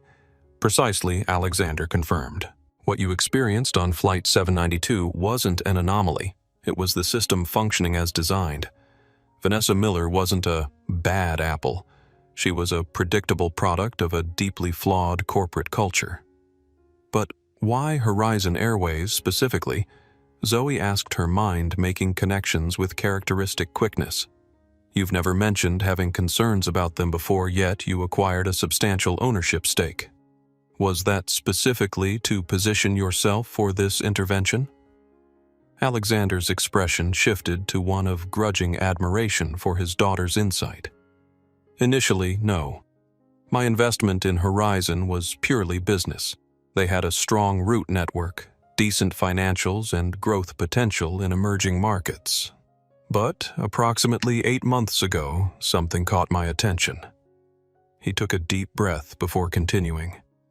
I was flying Horizon to a conference in Singapore anonymously, as I sometimes do, to observe businesses I've invested in. I was seated in business class wearing casual clothes rather than my usual suit. Across the aisle was an elderly black woman who was clearly uncomfortable with the service settings and technology in her pod. His jaw tightened at the memory. Rather than helping her, the flight attendant spoke to her like she was a child, made comments to other passengers about some people not belonging in business class, and eventually suggested she might be more comfortable in premium economy. The woman was mortified, but too intimidated to object. "What did you do?" Naomi asked quietly. I intervened, of course. Identified myself, insisted on speaking with the purser, and made it clear that the behavior was unacceptable. The crew fell all over themselves, apologizing to me, notably not to the woman who had been mistreated. Alexander's eyes flashed with remembered anger. That's when I knew something was fundamentally wrong at Horizon. Not just an individual being prejudiced, but an institutional failure that allowed such behavior to flourish. I had my team begin investigating immediately. And that investigation revealed the pattern documented here, Zoe concluded, gesturing to the tablet. Yes. We found similar incidents across their global network, first in business class passengers of color, having their credentials questioned, being subjected to extra scrutiny, receiving substandard service, or being treated with subtle but unmistakable disdain. But you didn't act immediately, Naomi noted. You gathered evidence instead. Alexander nodded. I've learned that meaningful change requires more than righteous anger. It requires irrefutable evidence, strategic positioning, and precise timing. So we documented everything, increased my ownership stake to gain leverage, and prepared for the moment when direct intervention would be both justified and effective. And then we unwittingly provided that moment, Zoe said with a slight smile. Your experience on Flight 792 was the catalyst, yes, Alexander acknowledged, though I certainly didn't anticipate you would be the ones to experience such treatment. When you called it, changed the equation, made it personal in a way I hadn't expected. His expression softened as he regarded his daughters. I've spent your entire lives teaching you to stand firm in your dignity, to meet prejudice with excellence rather than rage. When I heard what was happening on that flight, I knew it was time to demonstrate what that principle looks like when backed by the full extent of one's influence and resources.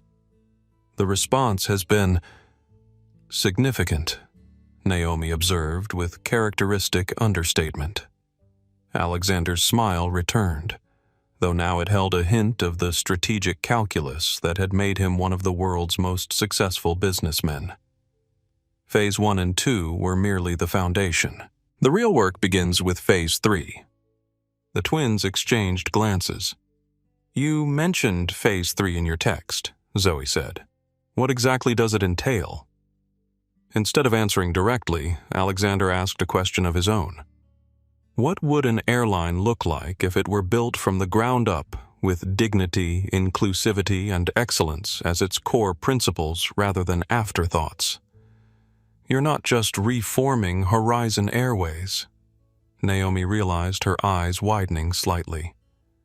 "You're transforming it into something entirely new." "Horizon as it existed is finished," Alexander confirmed. "The name, the brand, the operational model, all of it will be retired. From its ashes will rise something better, something that could never have evolved naturally from the existing structure." "A complete corporate rebirth," Zoe mused, intrigued by the concept. "But surely the logistics of such a transformation are incredibly complex." "Complexity has never deterred me," Alexander replied with a hint of pride. "The operational aspects are already in motion. What I'd like, if you're willing, is your involvement in designing certain aspects of the new entity." This caught both twins by surprise. "Our involvement," Naomi repeated. "We're scientists, not airline executives." "Precisely," Alexander said with satisfaction. "Which makes you perfectly suited for what I have in mind." He turned to Naomi first. "Your work on cognitive bias and decision-making has direct applications to how service protocols are designed and implemented. Who better to create training programs that address implicit bias at its neurological roots rather than just its behavioral symptoms? Then to Zoe, and your understanding of complex systems theory could revolutionize how we structure operations to inherently promote equity rather than merely policing for discrimination after the fact." The twins considered this proposition communicating silently in the way that had mystified others throughout their lives. "We have academic commitments," Naomi said, finally. "Research teams, lectures, publications in progress, all of which can be accommodated," Alexander assured them. "I'm not asking you to abandon your careers. I'm suggesting you apply your expertise to a real-world laboratory with the potential to affect thousands of lives daily. Think of it as a consulting role with unusually high stakes." Zoe smiled slowly, the idea clearly appealing to her innovative mind. It would be an interesting application of theoretical principles to practical systems, and an opportunity to design evidence-based approaches to bias mitigation, rather than the superficial sensitivity training that dominates corporate responses, Naomi added, warming to the concept. "Exactly," Alexander confirmed, pleased by their engagement. "This isn't about creating another airline. It's about demonstrating that excellence and equity are complementary, not competing values. That treating people with dignity isn't just morally right, but makes sound business sense." The conversation continued long into the evening, shifting from philosophical principles to practical considerations, from broad visions to specific implementations. By the time they retired for the night, the outlines of what would eventually become Aurora Airways, named for the dawn of a new era in air travel, had begun to take shape. What none of them discussed explicitly, though, all understood implicitly, was that this transformation would face significant resistance. The aviation industry, with its established players and entrenched practices, would not easily welcome an upstart built on challenging the status quo. Alexander's reputation and resources would mitigate some obstacles, but others would require innovative solutions and steadfast resolve. The next morning, as they enjoyed breakfast on the townhouse's rooftop terrace with views of Paris awakening below, Alexander received a call from Victoria Reynolds. He excused himself to take it, returning several minutes later with a satisfied expression. "The board vote is complete," he announced. "Unanimous approval for the restructuring plan, including the complete rebranding and the appointment of the new executive team." "Unanimous?" Zoe questioned, surprised. "Even the members with ties to the old guard?" "Especially them," Alexander replied with a hint of satisfaction. It's remarkable how persuasive comprehensive documentation of legally actionable discrimination can be when presented alongside a viable alternative to public scandal, and the employees Naomi asked her concern for the human element characteristic of her approach to problem solving. What happens to them during this transition? All staff will be evaluated individually, not collectively, Alexander explained. Those without involvement in discriminatory practices, which is the vast majority, will be offered positions in the new structure, often with improved conditions. Those implicated in the documented incidents will be handled case by case with opportunities for retraining and rehabilitation where appropriate. He sipped his coffee before continuing. This isn't about punishment. It's about transformation. The goal isn't to destroy livelihoods, but to create an environment where everyone, employees and passengers alike, is treated with the dignity they deserve. As they discussed further details, Naomi's phone chimed with a news alert.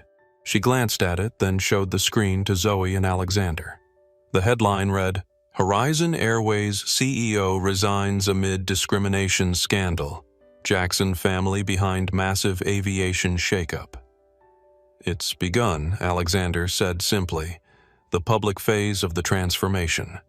From here, things will move quickly." Indeed they did. Over the subsequent weeks, as the twins divided their time between their academic responsibilities and their new roles as consultants to what would become Aurora Airways, the aviation world watched in fascination as one of the industry's established players underwent a metamorphosis unprecedented in its scope and speed. Richard Whitmore, the former CEO, attempted to present his departure as a principled stand against hostile takeover tactics disguised as social justice initiatives. But his narrative gained little traction against the mountain of evidence Alexander's team had compiled and strategically released to selected journalists. Vanessa Miller faced both professional consequences and legal jeopardy with federal authorities investigating her actions for potential civil rights violations. Captain Palmer, after a thorough review, was offered a path to return to service conditional upon completing a comprehensive retraining program designed with input from Naomi's research team. Andrew Thompson, perhaps most dramatically affected of all the individuals involved, found himself not only banned from the airline, but also facing a career implosion as video of his behavior circulated within financial circles. His firm, initially content with a temporary suspension, made the decision permanent after clients began questioning whether someone with demonstrable bias should be handling their investments. But these individual stories, compelling though they were, ultimately became footnotes to the larger narrative of corporate transformation that was unfolding. The aviation industry, traditionally resistant to disruptive change, found itself confronting questions it had long avoided about accessibility, inclusivity, and the unwritten rules that determined who was made to feel welcome in premium spaces and who was not. As Alexander had predicted, the response from industry incumbents ranged from skeptical dismissal to outright hostility, with competitors quick to characterize Aurora Airways as a social experiment that would inevitably sacrifice operational excellence for political correctness. What they failed to understand, and what the Jackson family knew with certainty, was that the dichotomy was false. Excellence and equity weren't opposing values requiring careful balance. They were complementary principles that, when properly integrated, created something stronger and more sustainable than either could achieve alone. This fundamental insight would guide the development of Aurora Airways through the challenges ahead. Challenges that would test not just the operational model the Jacksons were creating, but the very premise that an institution built on dignity could thrive in an industry that had too often treated it as an optional luxury rather than a fundamental requirement. 6 weeks after the events of Flight 792, a select group of aviation industry executives, regulatory officials, and media representatives gathered in a sleek conference center overlooking Manhattan's Hudson River. The invitation, bearing only the enigmatic Aurora logo, a stylized sunrise composed of interconnected golden dots, had provided minimal details beyond time, location, and a brief note: "Witness the dawn of a new era in air travel.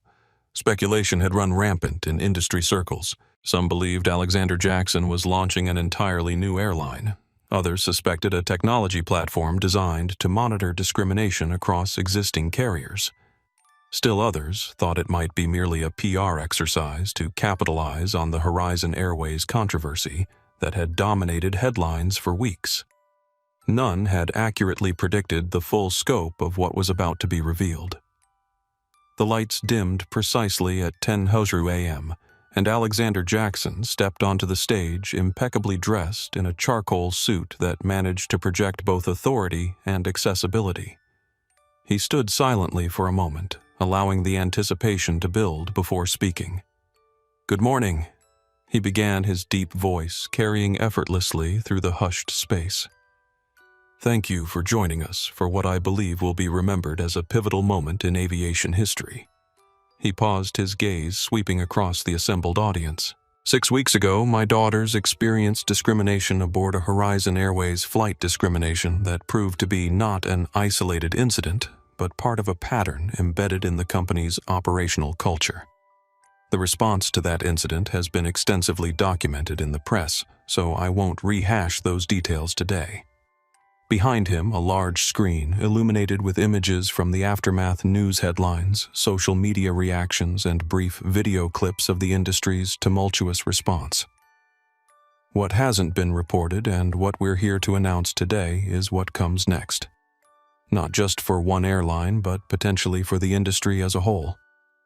The screen shifted to show the Aurora logo larger now and slowly rotating to reveal its three-dimensional complexity. Today marks the official launch of Aurora Airways, not merely a rebranded Horizon, but a fundamentally reimagined approach to air travel built on three core principles: dignity as a non-negotiable right for all passengers and employees, excellence as the only acceptable standard for service and operations, and innovation as the means to harmonize these principles rather than treating them as competing priorities.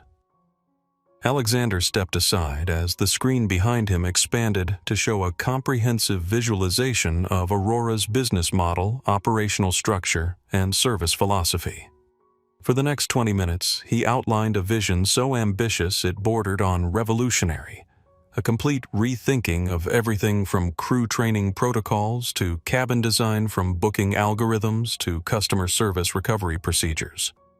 But vision without execution is merely hallucination, Alexander acknowledged, transitioning to the next phase of his presentation, which is why I've assembled a team uniquely qualified to transform this concept into reality. The screen changed again to show portraits of the executive leadership team, a diverse group of aviation veterans and innovators from outside the industry, each with specific expertise relevant to Aurora's mission.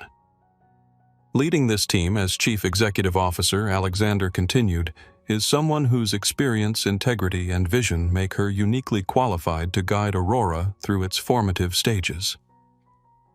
Please welcome Dr. Elena Morales. A woman in her early 50s walked onto the stage with confident grace. Her salt and pepper hair was cut in a practical bob, and her eyes conveyed both warmth and unmistakable intelligence. As former commissioner of the Federal Aviation Administration and a respected expert in aviation safety and regulatory compliance, her appointment sent an immediate message about Aurora's commitment to operating at the highest standards. "Thank you, Alexander Doctor," Morales said as she took the podium.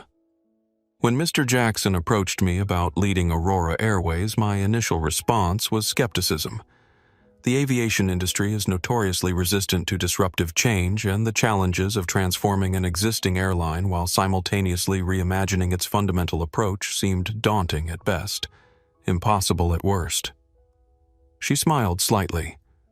But then I reviewed the evidence his team had compiled, studied the proposed operational model, and recognized that this wasn't just another corporate rebranding exercise. This was an opportunity to address long-standing issues that the industry has consistently failed to confront directly. For the next 15 minutes, Dr.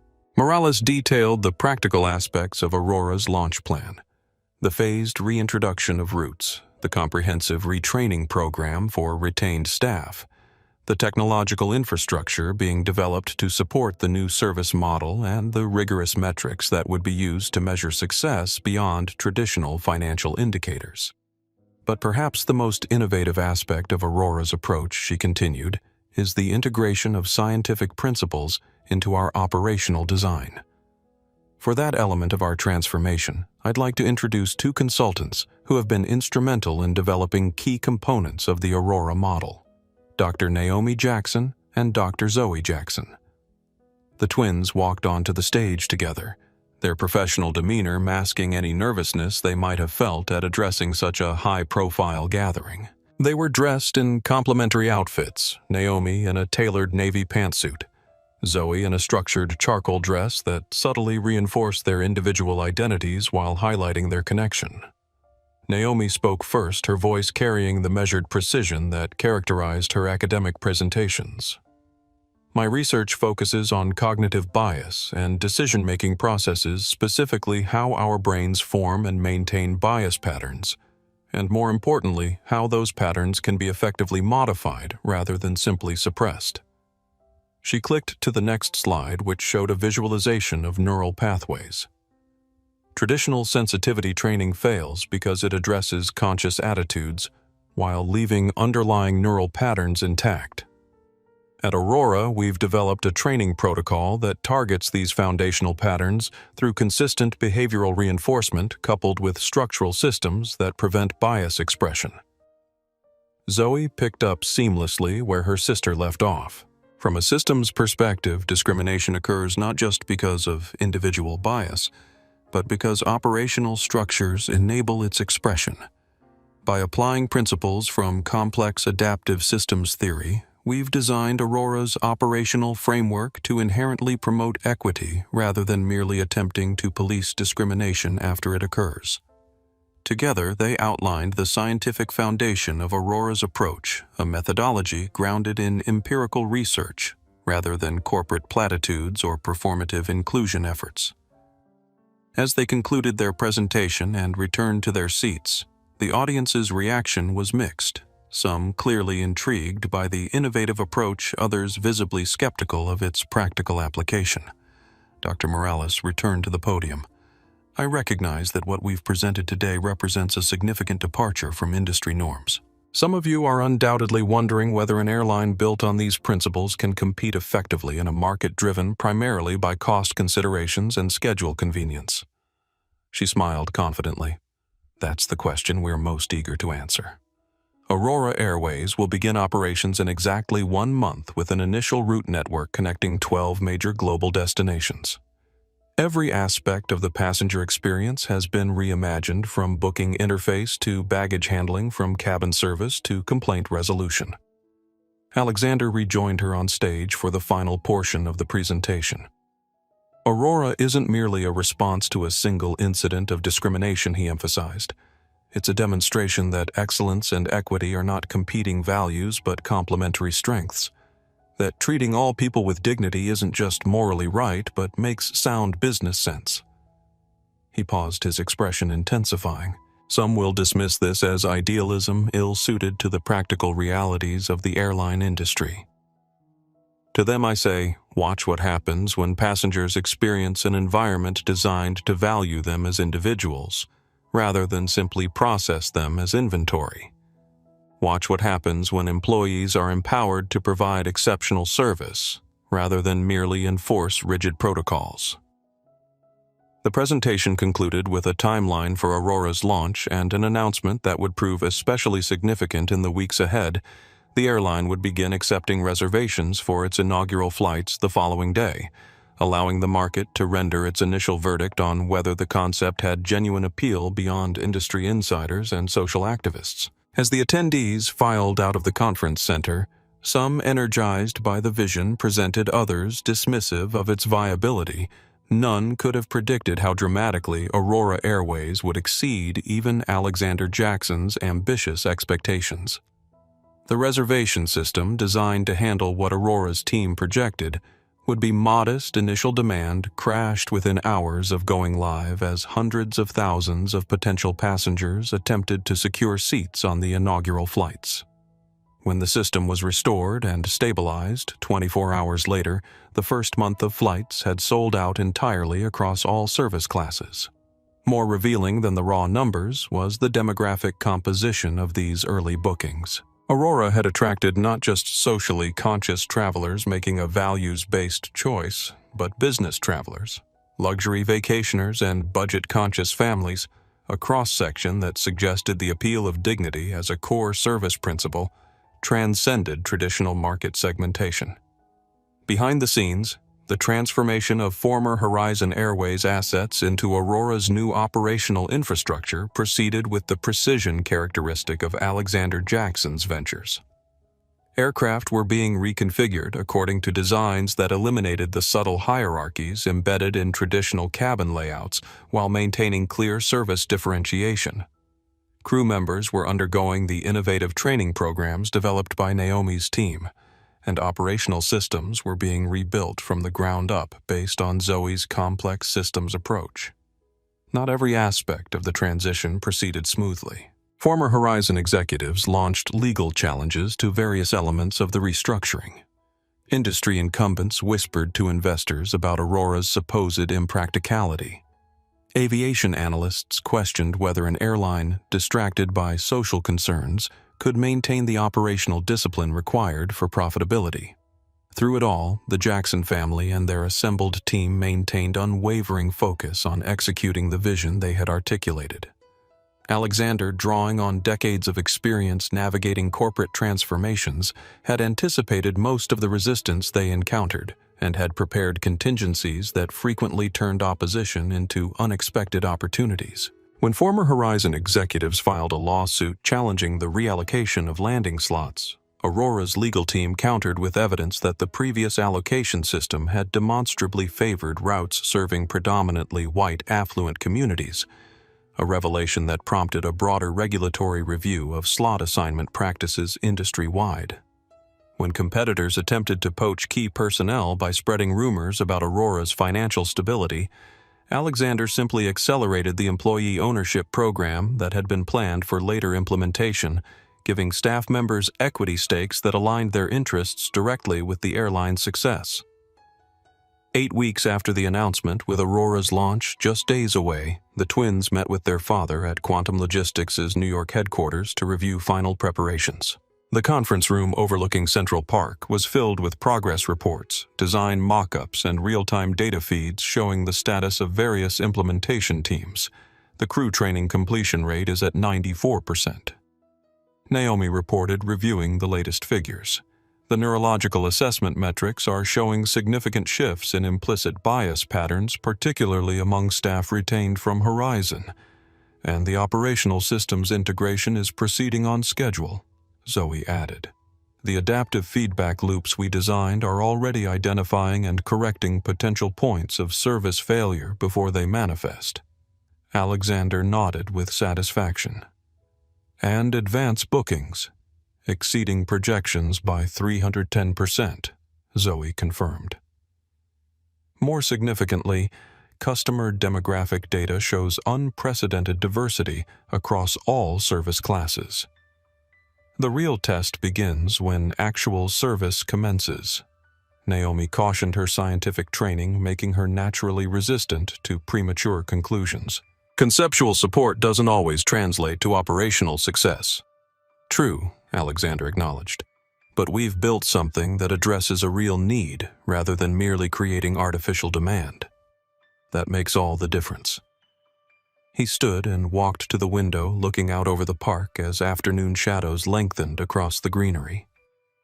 When I was building Quantum Logistics, people told me my approach was too principled to succeed in a cutthroat industry, that insisting on ethical supply chains and fair labor practices would put us at a competitive disadvantage.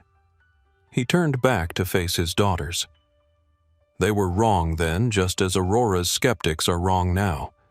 Excellence doesn't require compromise on fundamental values. In fact, it's often impossible to achieve without them.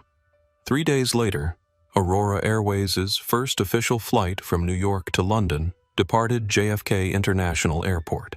At the controls was Captain William Palmer, the same pilot who had initially supported Vanessa Miller's discrimination against the twins.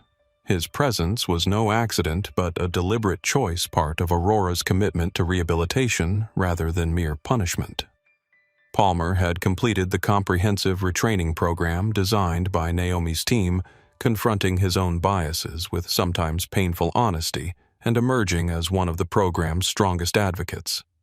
His journey from unwitting enabler to conscious ally was exactly the kind of transformation Aurora sought to facilitate on an institutional scale. As the Airbus A350, now repainted in Aurora's distinctive sunrise livery, lifted into the dawn sky, it carried more than just passengers and cargo. It bore the weight of a bold hypothesis that an airline built on principles of dignity, excellence, and innovation could not just survive, but thrive in an industry that had too often treated these values as optional luxuries rather than essential foundations. The results of this experiment would unfold in the months ahead, revealing whether Alexander Jackson's vision represented a momentary disruption or the beginning of a fundamental shift in how the aviation industry approached its relationship with both passengers and employees. What was already clear, however, was that the incident on Flight 792 had catalyzed something far larger than anyone involved could have anticipated: a reconsideration of the unwritten rules that had long governed who was made to feel welcome in premium spaces and who was forced to continually justify their presence. For Naomi and Zoe Jackson, the transformation they were helping to guide represented the practical application of principles their father had instilled in them since childhood: that dignity was non-negotiable, that excellence was the most effective response to prejudice, and that true change required not just identifying problems, but actively building better alternatives. As Aurora Airways took flight carrying these principles into the competitive skies of global aviation, the twins returned to their academic positions with new perspective on how their theoretical work could find practical application in reshaping institutional structures that had long seemed resistant to meaningful change. The journey that had begun with their mistreatment on Flight 792 had evolved into something neither punishment nor revenge, but something far more powerful and enduring: a demonstration that another way was possible, not just in aviation, but in any industry where dignity had been treated as a privilege rather than a right. 6 months after Aurora Airways' inaugural flight, the transformation that had begun with a single incident of discrimination had evolved into a phenomenon that was reshaping expectations across the aviation industry. What competitors had dismissed as idealistic experimentation had proven itself not merely viable, but increasingly dominant in key metrics that defined airline success. In a sleek conference room at Aurora's newly established headquarters, a LEED-certified building whose architecture reflected the company's commitment to both environmental and social sustainability, the leadership team had gathered for their quarterly review. The walls displayed real-time data visualizations, tracking everything from customer satisfaction scores to employee retention rates, from operational efficiency metrics to financial performance indicators. Dr. Elena Morales, now firmly established as Aurora's CEO, stood before the assembled executives, her characteristic blend of analytical precision and visionary leadership evident in her demeanor. 6 months ago, many industry analysts predicted our failure. She began gesturing toward a screen showing excerpts from skeptical assessments published prior to Aurora's launch. They argued that our emphasis on dignity and inclusion would inevitably compromise operational excellence and financial performance. She clicked to the next slide, which displayed Aurora's current performance metrics compared to industry averages. The data tells a different story. Customer satisfaction is 42% above industry average across all service classes. On-time performance has improved by 17% quarter over quarter. Employee retention is at 96% compared to the industry average of 78%. Alexander Jackson, seated at the conference table as chairman of Aurora's board, nodded with satisfaction, but not surprise. The metrics confirmed what he had always believed, that treating people with dignity, both passengers and employees, created a foundation for exceptional performance rather than hindering it.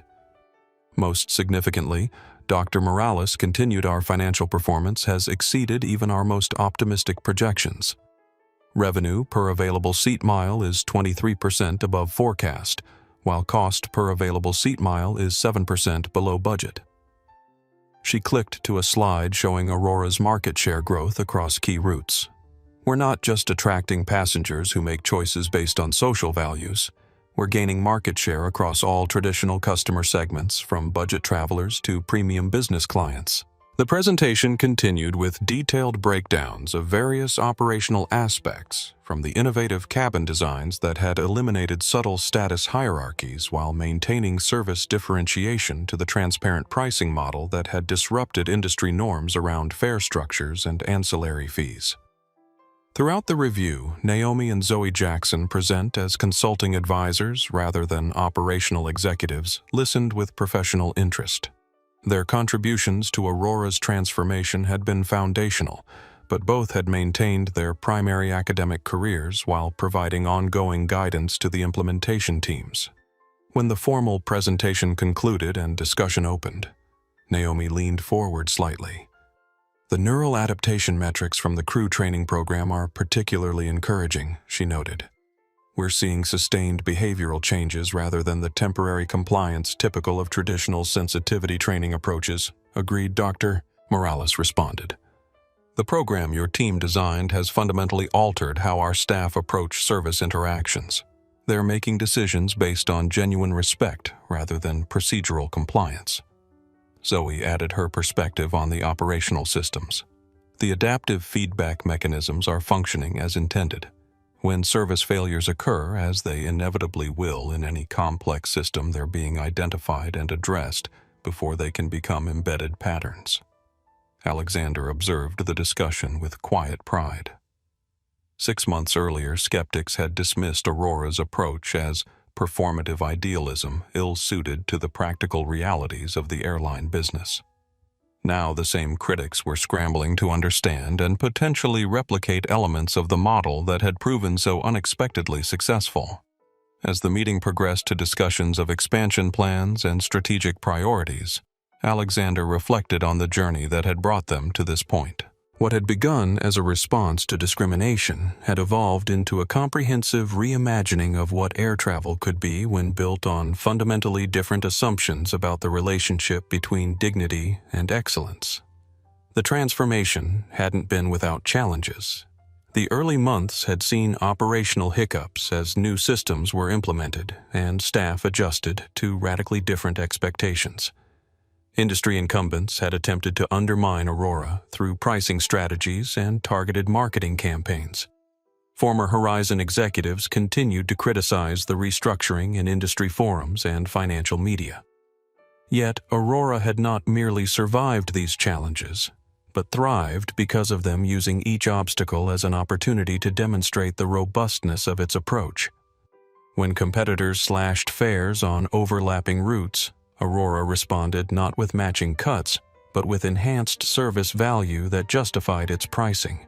When criticism appeared in industry publications, Aurora invited the authors to experience its service firsthand, often converting skeptics into reluctant admirers. Most significantly, Aurora had begun to influence behavior beyond its own operations. Competitors were hastily introducing elements that mimicked Aurora's approach: more transparent pricing models, revised service recovery protocols, enhanced crew training programs. While these changes were often superficial adaptations rather than fundamental restructuring, they nonetheless represented tacit acknowledgement that Aurora had identified genuine weaknesses in traditional airline operating models. After the quarterly review concluded, Naomi and Zoe accompanied their father to his private office for a more personal discussion of Aurora's progress and future direction. The neurological adaptation program is ready for broader implementation, Naomi explained as they settled into comfortable chairs overlooking the airport where Aurora's distinctive aircraft now formed a growing presence. We've refined the methodology based on the initial 6 months of data, and the results are even more promising than our initial projections. And the operational systems have achieved stability with minimal manual intervention, Zoe added. The The self-correcting algorithms are now identifying potential service failures before they manifest, often without requiring human oversight. Alexander nodded thoughtfully, both of which suggest we're ready for the next phase of expansion. The question is whether to accelerate route development or focus on deepening service quality on existing routes. The complex systems analysis suggests a balanced approach, Zoe offered. Too rapid expansion risks diluting the service model before it's fully embedded. Too slow growth fails to capitalize on current market advantage. I'm more concerned with ensuring the neurological adaptations have time to fully integrate before introducing new variables. Naomi countered her scientific caution, evident. Behavioral changes can appear stable but revert under pressure if not fully consolidated. Alexander listened to his daughter's perspectives with genuine respect for their expertise. This consultative approach, drawing on specialized knowledge rather than relying solely on industry experience, was itself a departure from traditional airline management practices and one of Aurora's key competitive advantages. We'll proceed with measured expansion, he decided after considering their input, adding routes strategically while maintaining absolute commitment to service quality. Elena and her team have identified key markets where demand for our model is particularly strong. The conversation shifted to broader implications of Aurora's approach, how the principles being demonstrated in aviation might apply to other industries where discrimination remained embedded in operational cultures, from hospitality to healthcare, from financial services to retail. What we're proving isn't specific to airlines, Zoe observed. It's that institutions built on dignity rather than merely policed for discrimination function more effectively across virtually all metrics, and that addressing bias at its cognitive and structural roots produces more sustainable change than superficial compliance efforts, Naomi added. Alexander smiled at the familiar symmetry of their thinking distinct perspectives that nonetheless complemented each other perfectly. Exactly why I wanted your involvement from the beginning. This was never just about correcting one airline's failings. It was about demonstrating a better model that others might eventually adopt. As twilight descended outside the windows, the conversation continued, touching on Aurora's expanding influence in regulatory discussions, its impact on industry hiring practices, and its role in challenging long-standing assumptions about the economics of air travel. Throughout, the underlying theme remained consistent. What had begun as a response to injustice had evolved into an affirmative vision of how institutions could function when built on fundamentally different principles. 8 months after Aurora's launch, the airline reached another significant milestone, the introduction of its first completely new aircraft rather than retrofitted Horizon Airways planes. The delivery ceremony for the first of 20 next-generation Airbus A321XLR aircraft represented not just fleet expansion but the opportunity to implement Aurora's principles in every aspect of aircraft design from the beginning. The new plane featured cabin architecture developed with input from behavioral psychologists to promote positive interactions, seating configured to eliminate status friction points while maintaining appropriate service differentiation, and environmental systems designed to reduce the physiological stress that often exacerbated interpersonal tensions during air travel. As industry observers and media representatives toured the aircraft during its unveiling ceremony, many expressed surprise at features that seemed obvious in retrospect, but represented significant departures from industry norms, design choices that reduced anxiety, enhanced comfort across all service classes, and facilitated more natural interactions between passengers and crew. The traditional approach to aircraft interiors has been to emphasize status differentiation between service classes, explained Aurora's chief experience officer during the media briefing. Our approach instead focuses on appropriate service differentiation without status hierarchy. First-class passengers still receive premium service commensurate with their fare, but not in ways that diminish the essential dignity of economy passengers. This nuanced distinction between service differentiation and status hierarchy encapsulated Aurora's fundamental innovation. The airline had not eliminated business and first-class offerings nor homogenized service across fare categories. Instead, it had reimagined how different service levels could be delivered without the subtle and sometimes overt signals that some passengers were more valued as human beings than others. In practical terms, this meant business-class passengers still enjoyed larger seats and enhanced meal options, but flight attendants addressed all passengers with the same level of respect. Premium check-in counters still provided expedited processing for higher-fare passengers, but without the velvet ropes and physical barriers that turned efficiency measures into status symbols. Service recovery protocols still provided enhanced compensation for higher fare tickets when disruptions occurred, but ensured that all passengers received appropriate care regardless of ticket class. These distinctions might have seemed subtle to casual observers, but they fundamentally altered the emotional dynamics of air travel, eliminating the tension that arose when service differences were presented as reflections of passenger worth, rather than simply different products at different price points. The success of this approach was evident in Aurora's customer satisfaction metrics, which showed unprecedented levels of approval across all service classes. Premium passengers reported feeling less guilt and defensiveness about their chosen service level, while economy passengers reported feeling more valued and respected despite choosing lower-priced options. This psychological reframing of the air travel experience represented perhaps Aurora's most significant innovation, one that competitors could mimic in superficial ways but struggled to fully replicate because it required not just procedural changes, but fundamental shifts in organizational culture and operating assumptions. As Aurora approached its one-year anniversary, the airline had grown from its initial 12 routes to 37, serving 23 countries across 4 continents. Its fleet had expanded from the original Horizon aircraft to include new planes specifically designed for Aurora's service model. Its workforce had increased from 8,000 to 11,500 with employee satisfaction scores that led the industry by significant margins. Most remarkably, Aurora had achieved this growth while maintaining consistently high standards across all operational metrics, proving that its approach was not merely idealism made possible by limited scale, but a viable model for a major global carrier. The transformation that had begun with 2 black women being discriminated against on Flight 792 had evolved into something far beyond a corrective response to a single incident.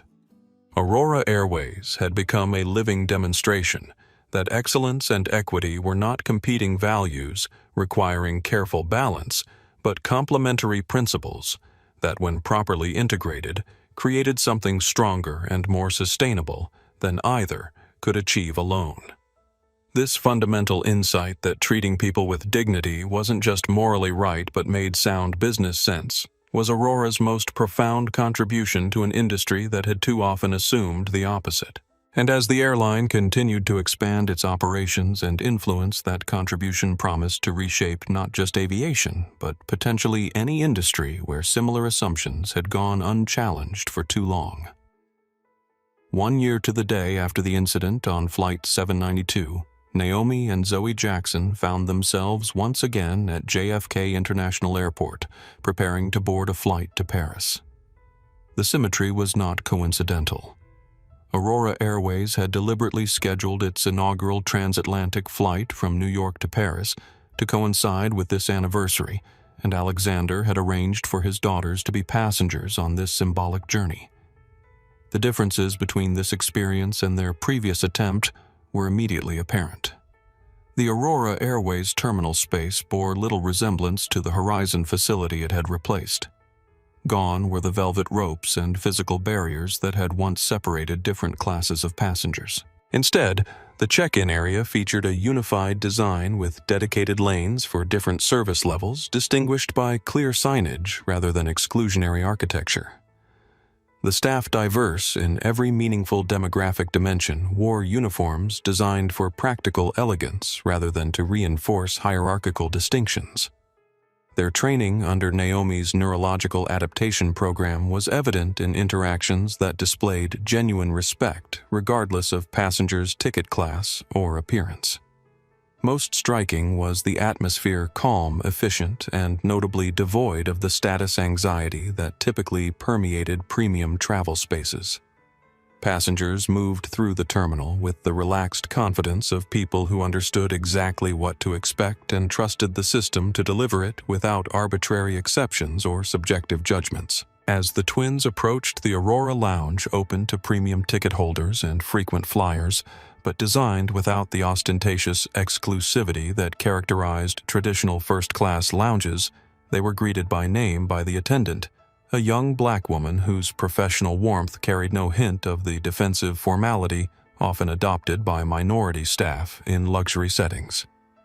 "Dr. Jackson and Dr. Jackson," she said with a genuine smile. "Welcome to Aurora. Your father mentioned you'd be joining us today. We've prepared a quiet space where you can work or relax before boarding." The lounge itself reflected Aurora's distinctive approach to premium service, comfortable and well-appointed without the conspicuous opulence that served primarily to emphasize status differences. The food and beverage offerings were excellent but presented without pretension. The seating areas were designed to facilitate both privacy and interaction according to passenger preference. Several other travelers recognized the twins from media coverage of Aurora's development, approaching with respectful interest to express appreciation for the airline's innovative model. What struck both Naomi and Zoe was the diversity of these premium passengers, not just in racial terms, but across age-apparent socioeconomic indicators and style of dress. Aurora had succeeded in creating a premium travel experience that felt accessible without being diluted. "It's remarkable how different this feels," Zoe observed quietly as they settled into comfortable chairs near the window overlooking the tarmac where Aurora's distinctive aircraft were visible among the international carriers. Not just the physical space, but the emotional atmosphere. The absence of status anxiety is palpable. Naomi agreed, her scientist's mind automatically noting behavioral patterns. Passengers aren't performing their right to be here, and staff aren't enacting gatekeeping rituals. As they continued their observations, Dr. Elena Morales approached their seating area, her presence at the terminal for this symbolic flight, indicative of its importance to Aurora's narrative. "Naomi, Zoe," she greeted them warmly. "I hope you're finding everything satisfactory. This flight represents a significant milestone for us. The implementation of the neurological adaptation program is particularly evident in staff interactions," Naomi noted appreciatively. "The behavioral markers suggest genuine integration rather than performative compliance, and the operational systems appear to be functioning exactly as designed," Zoe added. "The flow patterns through the terminal space show optimal efficiency without creating stress points." Elena smiled at their characteristically analytical assessments. "Your contributions to Aurora's development have been invaluable. What began as a response to discrimination has evolved into a comprehensive reimagining of what air travel can be." Their conversation continued, touching on Aurora's expanding influence within the industry and the ways competitors were attempting with varying degrees of success to adopt elements of its approach. Many had implemented superficial changes to service protocols and staff training, but few had undertaken the fundamental cultural and structural transformations that made Aurora's model truly effective. When boarding time approached, the twins proceeded to the gate area where the traditional segregated boarding process had been replaced by Aurora's innovative sequence designed with input from operations research specialists to maximize both efficiency and dignity. First-class passengers still boarded first, but the process was handled without the status announcements and physical separations that traditionally transformed a simple queuing efficiency into a public hierarchy display. Boarding passes were scanned identities confirmed, and passengers welcomed aboard with consistent courtesy, regardless of ticket class or appearance. The crew greeting passengers at the aircraft door maintained the same level of respectful attention for each traveler. Another subtle but significant departure from industry norms, where tone and engagement often varied visibly with passenger status. The aircraft interior reflected the same principles that guided all aspects of Aurora's operations, thoughtfully designed to provide appropriate service differentiation without status hierarchy. First and business class offered the expected space and comfort advantages, but without design elements that unnecessarily emphasized separation from economy. The color palette and materials created visual continuity throughout the aircraft, while accommodating practical differences between service classes. As Naomi and Zoe settled into their first-class suites, the same 1A and 1C positions they had occupied on Flight 792 a year earlier, the contrast with their previous experience could not have been more pronounced. Where Vanessa Miller had projected suspicion and disdain, the Aurora flight attendant Michael displayed genuine welcome. Where Andrew Thompson had claimed entitlement to space, their fellow premium passengers showed simple appreciation for the comfort they had purchased. "Welcome aboard Aurora's inaugural transatlantic service," Michael said as he offered pre-flight beverages. "We're honored to have you with us, especially given the significance of today's date." His acknowledgement of the anniversary was tasteful rather than obsequious, another reflection of the training that emphasized authentic respect rather than performative deference. "Thank you, Michael," Naomi replied with a small smile. "It's certainly a meaningful contrast to our last attempt at this journey." "Aurora exists because of that contrast," he noted thoughtfully.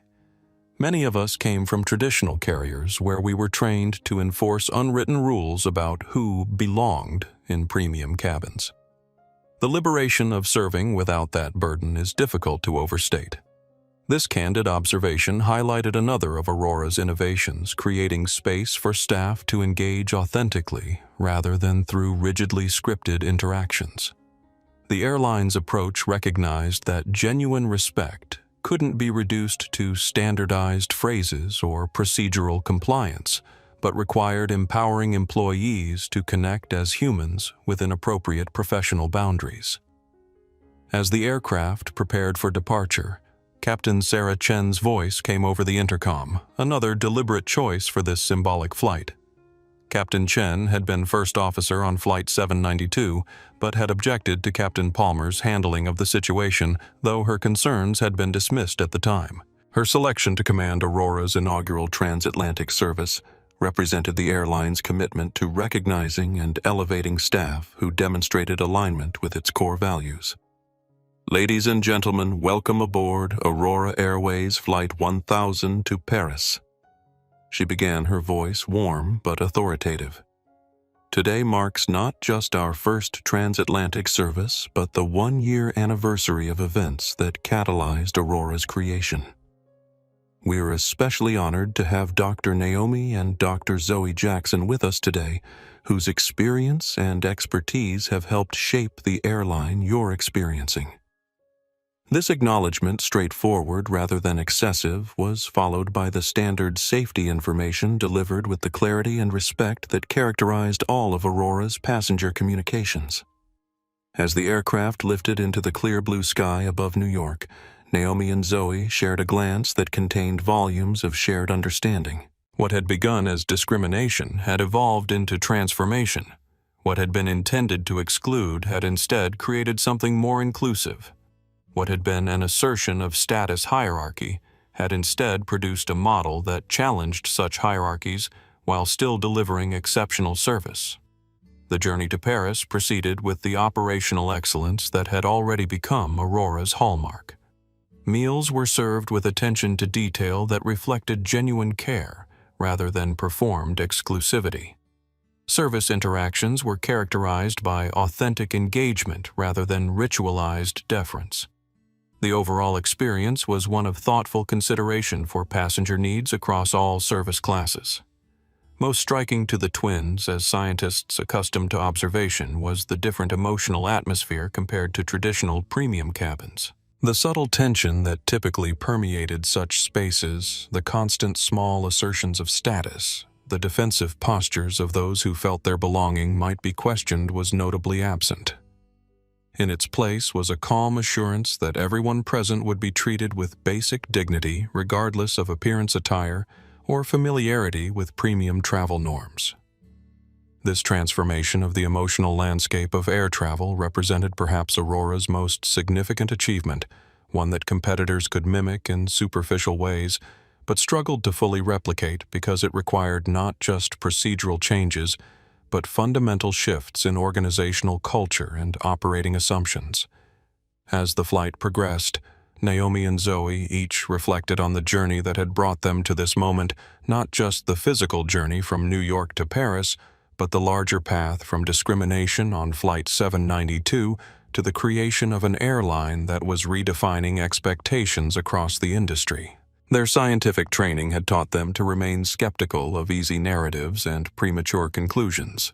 They understood that Aurora's long-term success would depend on maintaining its core principles through inevitable challenges, economic downturns, competitive pressures, regulatory changes, and the natural tendency of organizations to revert to industry norms over time. Yet, the evidence before them suggested something more durable than a temporary disruption or a marketing-driven rebranding.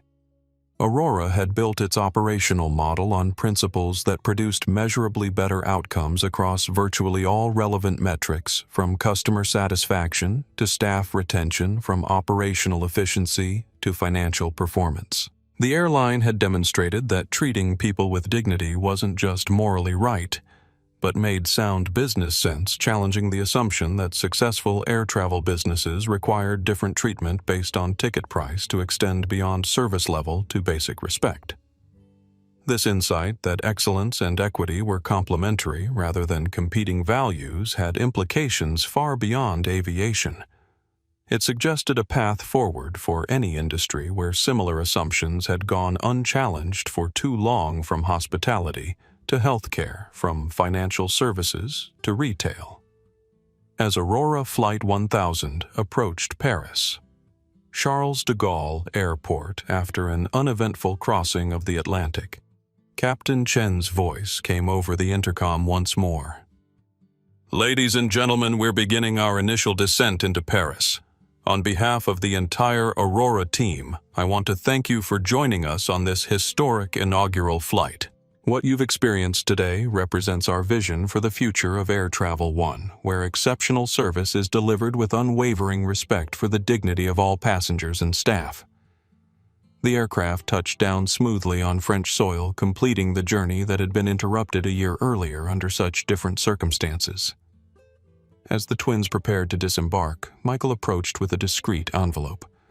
"A note from your father," he explained. "He asked that it be delivered upon arrival." Inside was a simple handwritten message. "What began with exclusion has ended with transformation. Proud of you both. See you at the villa this evening. Dad." As they walked through the terminal at Charles de Gaulle, Naomi and Zoe noticed the attention Aurora's arrival had garnered aviation industry representatives observing the disembarkation process. Media capturing images of the distinctive aircraft and ordinary travelers watching with curiosity as passengers emerged from what had already become one of the most discussed innovations in recent aviation history. "It appears our little experiment has attracted some attention," Zoe observed with characteristic understatement. "Sufficient to suggest the hypothesis merits further investigation," Naomi replied with the ghost of a smile.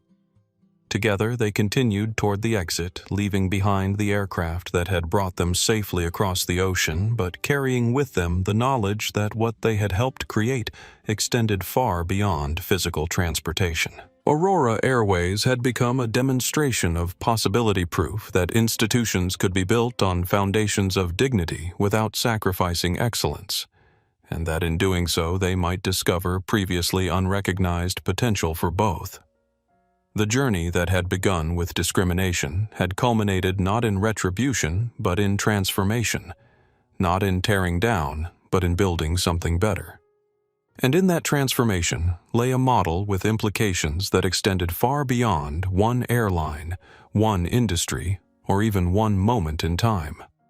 2 years after the events of Flight 792, a gathering of unusual significance took place at the Aurora Airways Leadership Center, a purpose-built facility designed to embody the principles that had guided the airline's development. Industry executives, Regulatory officials, academic researchers, and corporate leaders from sectors far beyond aviation had assembled to mark the official conclusion of Aurora's transformation phase and the beginning of what its leadership team called sustained evolution.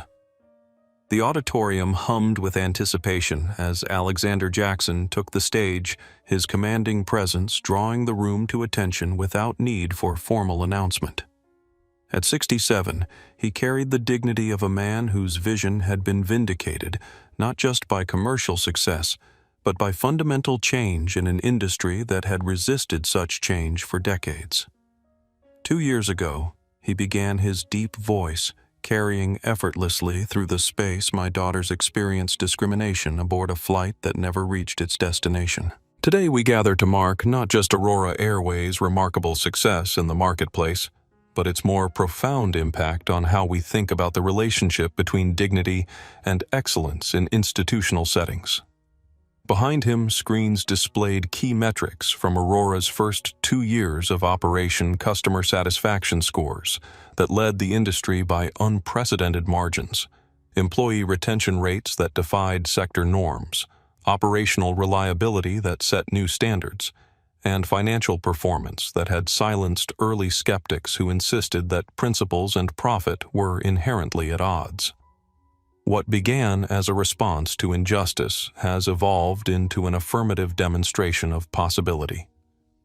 Alexander continued, Aurora has proven that treating people with dignity, both passengers and employees, creates a foundation for exceptional performance rather than hindering it.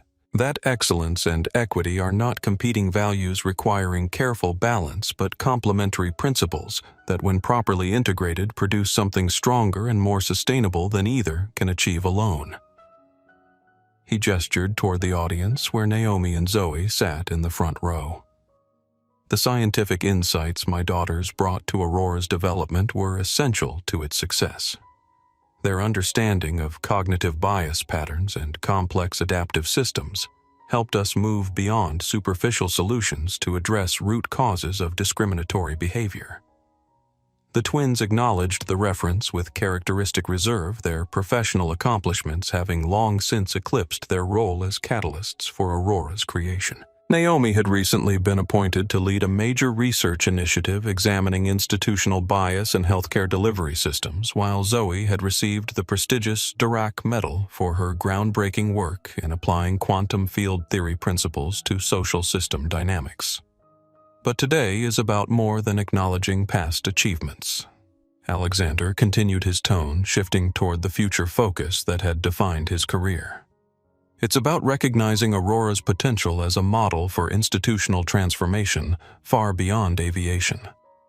He introduced a series of speakers who detailed specific aspects of that potential, from the neurological adaptation program that had revolutionized staff training to the operational systems that inherently promoted equity rather than merely policing for discrimination, to the architectural principles that eliminated status hierarchies while maintaining appropriate service differentiation.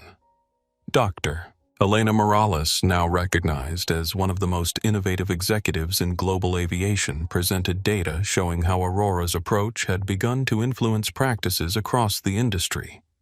Competitors who had initially dismissed the airline's model as idealistic experimentation had gradually adopted elements of its approach, some superficially, others with more substantive commitment. The question is no longer whether Aurora's model works, she noted, but how extensively its principles can be applied across different operational contexts and organizational cultures. Throughout the presentations, the underlying theme remained consistent. Aurora had demonstrated that institutions built on dignity, rather than merely policed for discrimination, functioned more effectively across virtually all metrics. That addressing bias at its cognitive and structural roots produced more sustainable change than superficial compliance efforts. That excellence and equity were complementary rather than competing values. As the formal program concluded and attendees moved to networking sessions structured around specific aspects of Aurora's approach, Naomi and Zoe found themselves in conversation with a group of executives from industries ranging from hospitality to healthcare, all eager to understand how Aurora's principles might apply to their particular contexts. The key insight Naomi explained to a hospital system CEO interested in applying the neurological adaptation program to medical staff is that bias operates primarily at the unconscious level through established neural pathways. Traditional sensitivity training targets conscious attitudes while leaving these foundational patterns intact. Our approach, Zoe added, combines behavioral reinforcement with structural systems that prevent bias expression, creating conditions where new neural pathways can form and stabilize over time. Their scientific expertise, translated into practical applications that produced measurable results, had become Aurora's most exportable innovation, one with potential applications far beyond the specific context of air travel. As the day progressed, Alexander joined his daughters for a private moment away from the main gathering. The three found themselves in a quiet garden area designed as a contemplative space for staff. Another example of Aurora's attention to the human dimensions of institutional design. "Your mother would be proud," Alexander said simply, rare emotion evident in his voice. "Not just of what you've accomplished professionally, but of how you've conducted yourselves through all of this. You transformed discrimination into something constructive rather than destructive." "We had an excellent teacher," Zoe replied with a small smile. "Several, actually," Naomi added. "You taught us to stand firm in our dignity. Mom taught us to look for systemic patterns rather than isolated incidents. Together, you showed us that meaningful change requires both principled stands and practical alternatives." Alexander nodded, momentarily overcome by the reference to his late wife, whose influence remained evident in both his daughter's approaches to the world despite her early death. She had been the systems thinker in their partnership, the one who had taught him to look beyond individual actions to the structures that shaped them. "What pleases me most," he said after gathering himself, "is that Aurora has become something that extends beyond any of us. It's not just an airline anymore. It's a demonstration of possibility that will influence institutions long after we're gone. This legacy dimension, the potential for Aurora's principles to reshape expectations across multiple industries and institutional contexts, represented the culmination of what had begun with discrimination on Flight 792. What had started as exclusion had evolved into a model of inclusion that maintained excellence. What had been intended to reinforce hierarchy had instead produced an approach that challenged arbitrary distinctions while still delivering exceptional service. Later that evening, as the formal events concluded and most attendees departed, the Jacksons gathered in Alexander's office for a more personal reflection on Aurora's journey and future direction. The space, like everything at the Leadership Center, embodied the airline's principles designed for functionality and comfort without ostentation, accessible without sacrificing appropriate privacy. The industry impact has exceeded even my expectations, Alexander admitted, relaxing slightly now that official obligations had concluded. I anticipated resistance followed by grudging adaptation. I didn't expect this level of proactive engagement across so many sectors. People recognize effectiveness when they see it, Zoe observed. Aurora's operational metrics speak for themselves, independent of any moral arguments about dignity and inclusion, which is precisely why the model has translational potential beyond aviation, Naomi added. It demonstrates that addressing bias produces measurable performance improvements rather than merely satisfying ethical requirements. Their conversation continued, touching on Aurora's expansion plans, the ongoing refinement of its operational systems, and the broader applications of its approach in contexts ranging from educational institutions to corporate environments. Throughout, the underlying theme remained consistent. What had begun as a response to injustice had evolved into an affirmative vision of how institutions could function when built on fundamentally different principles. As the evening concluded and they prepared to go their separate ways, Naomi to a research conference in Tokyo, Zoe to her laboratory at MIT, Alexander to meetings with potential partners for Aurora's next expansion phase. There was a shared sense of having contributed to something that would endure beyond their individual efforts. Aurora Airways had become more than a successful airline, though its commercial performance had certainly silenced early skeptics. It had become a demonstration that excellence and equity weren't competing values requiring careful balance, but complementary principles that, when properly integrated, created something stronger and more sustainable than either could achieve alone. This fundamental insight that treating people with dignity wasn't just morally right but made sound business sense had implications far beyond aviation. It suggested a path forward for any industry where similar assumptions had gone unchallenged for too long, from hospitality to healthcare, from financial services to retail. The journey that had begun with two black women being denied their rightful seats on Flight 792 had culminated not in retribution but in transformation, not in tearing down but in building something better. And in that transformation lay a model with implications that extended far beyond one airline, one industry, or one moment in time.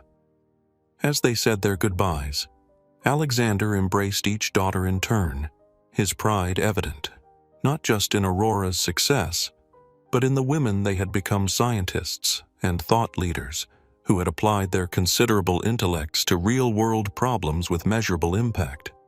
Whatever comes next for Aurora, he said, what you've helped create has already changed expectations about what's possible. That's a legacy that will outlast all of us. In that simple statement lay the true resolution of what had begun 2 years earlier. Not merely success in the marketplace, not just influence within an industry, but a fundamental shift in understanding about the relationship between dignity and excellence in institutional settings. A demonstration that another way was possible not just in aviation, but in any context where human beings came together in organized endeavor. The legacy of Flight 792 wasn't ultimately about one incident of discrimination or even one airline's response to it. It was about proving that institutions could be built on foundations of dignity without sacrificing excellence, and that in doing so they might discover previously unrecognized potential for both.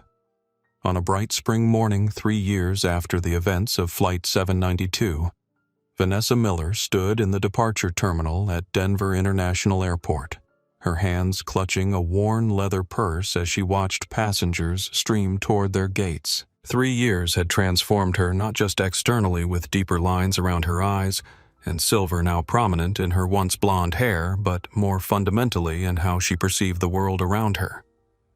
After her dismissal from Horizon Airways, Vanessa had initially embraced bitterness, seeing herself as a victim of political correctness, rather than acknowledging her role in perpetuating discrimination. The loss of her career, her pension, and her professional identity had felt catastrophic, a punishment disproportionate to what she still characterized as just doing my job. That perspective had begun to shift only after months of unemployment had forced her to accept a position far below her previous status, working the check-in counter at a budget hotel where she experienced for the first time what it meant to be on the receiving end of the kind of dismissive treatment she had so often dispensed. The wealthy guests barely concealed disdain. The assumptions about her intelligence and worth, based solely on her role, these daily indignities had gradually cracked the defensive shell she'd built around her actions on Flight 792. Now, as she prepared to board an Aurora Airways flight, her first time flying since the incident that had ended her aviation career, Vanessa felt a complex mixture of emotions. Curiosity about the airline that had risen from Horizon's ashes. Anxiety about being recognized, though that seemed unlikely after 3 years and given her changed appearance. And a tentative openness to experiencing as a passenger the service model she had once dismissed as idealistic and impractical. Her ticket was for economy class, all she could afford on her current salary, but the distinction that had once seemed so critical now felt strangely insignificant.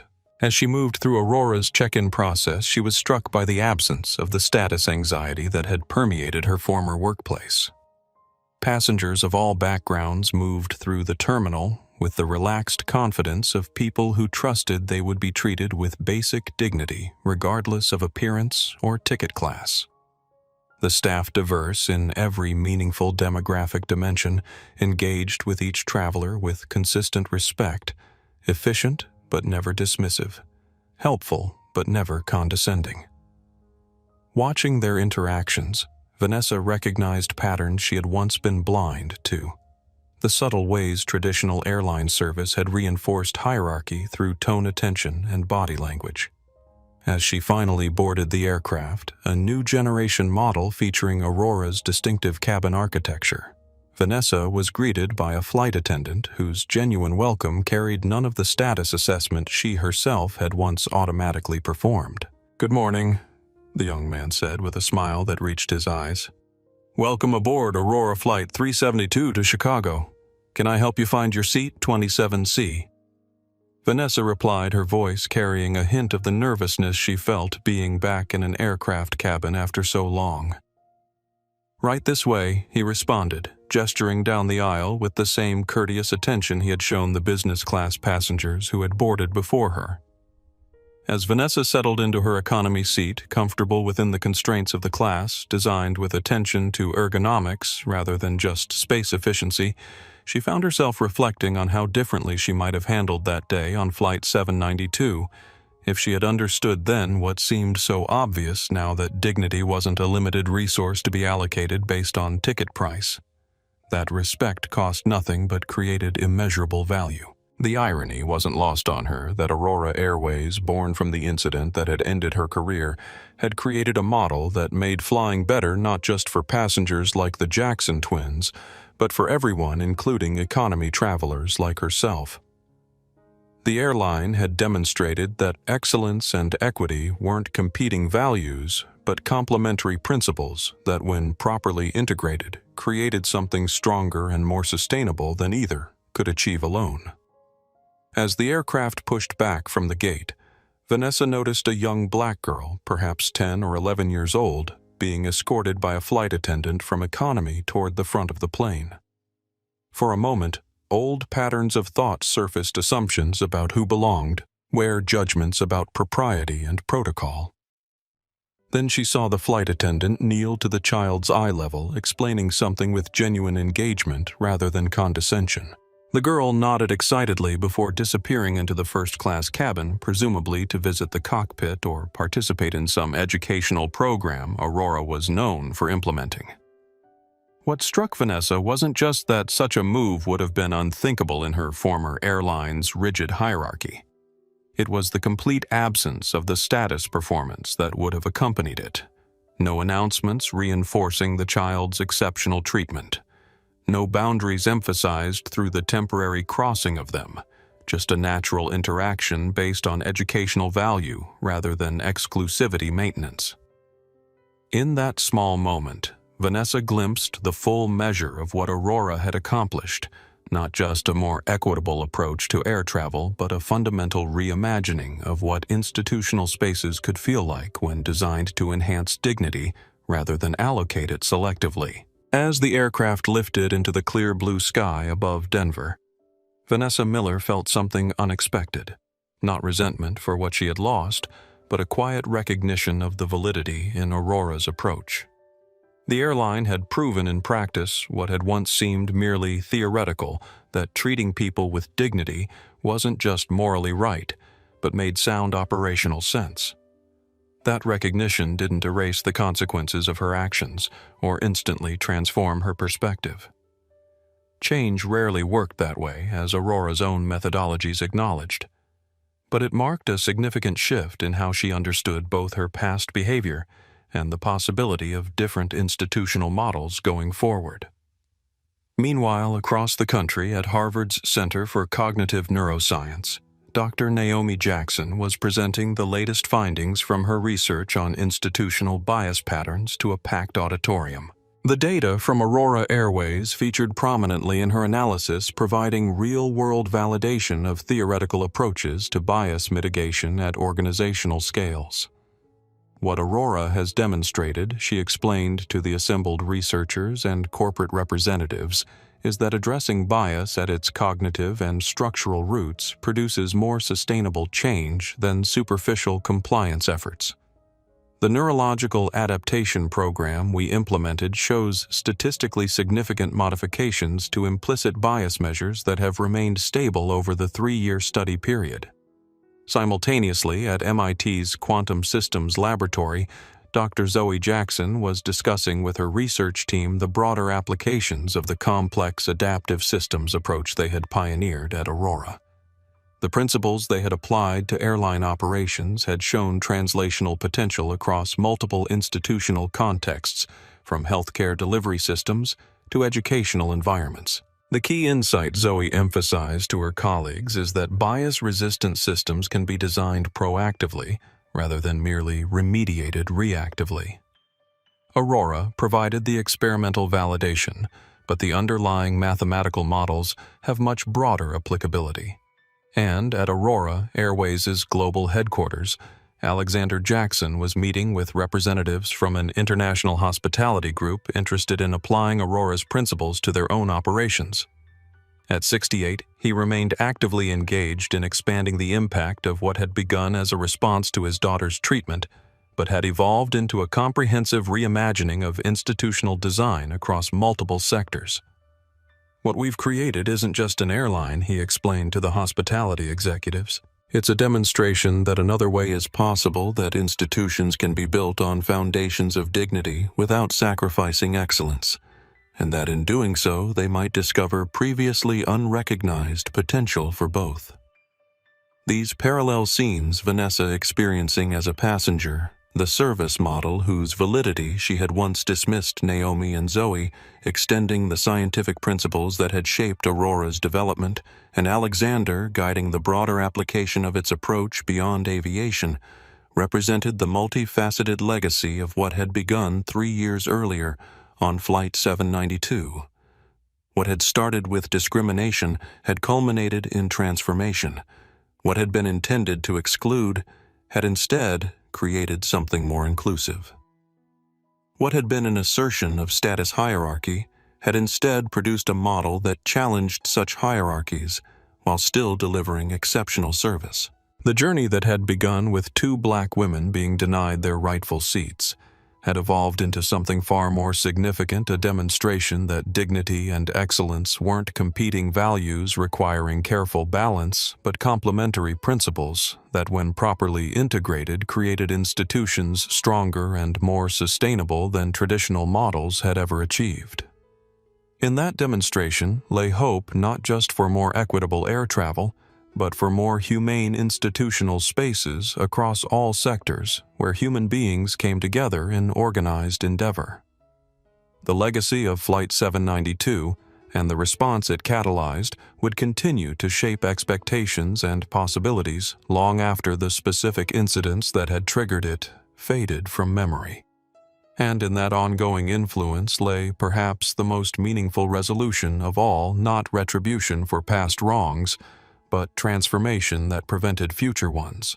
Not just a better airline, but a better model for what institutions could be when built on fundamentally different assumptions about the relationship between dignity and excellence. If this story of transformation and justice resonated with you, please give this video a thumbs up and hit that subscribe button. Share it with someone who needs to hear that dignity and excellence aren't competing values, they're complementary strengths. Have you ever witnessed discrimination or stood up against it? Drop your story in the comments below. And remember, sometimes the most powerful response to injustice isn't tearing things down, but building something better. Thanks for watching, and I'll see you in tomorrow's powerful true story.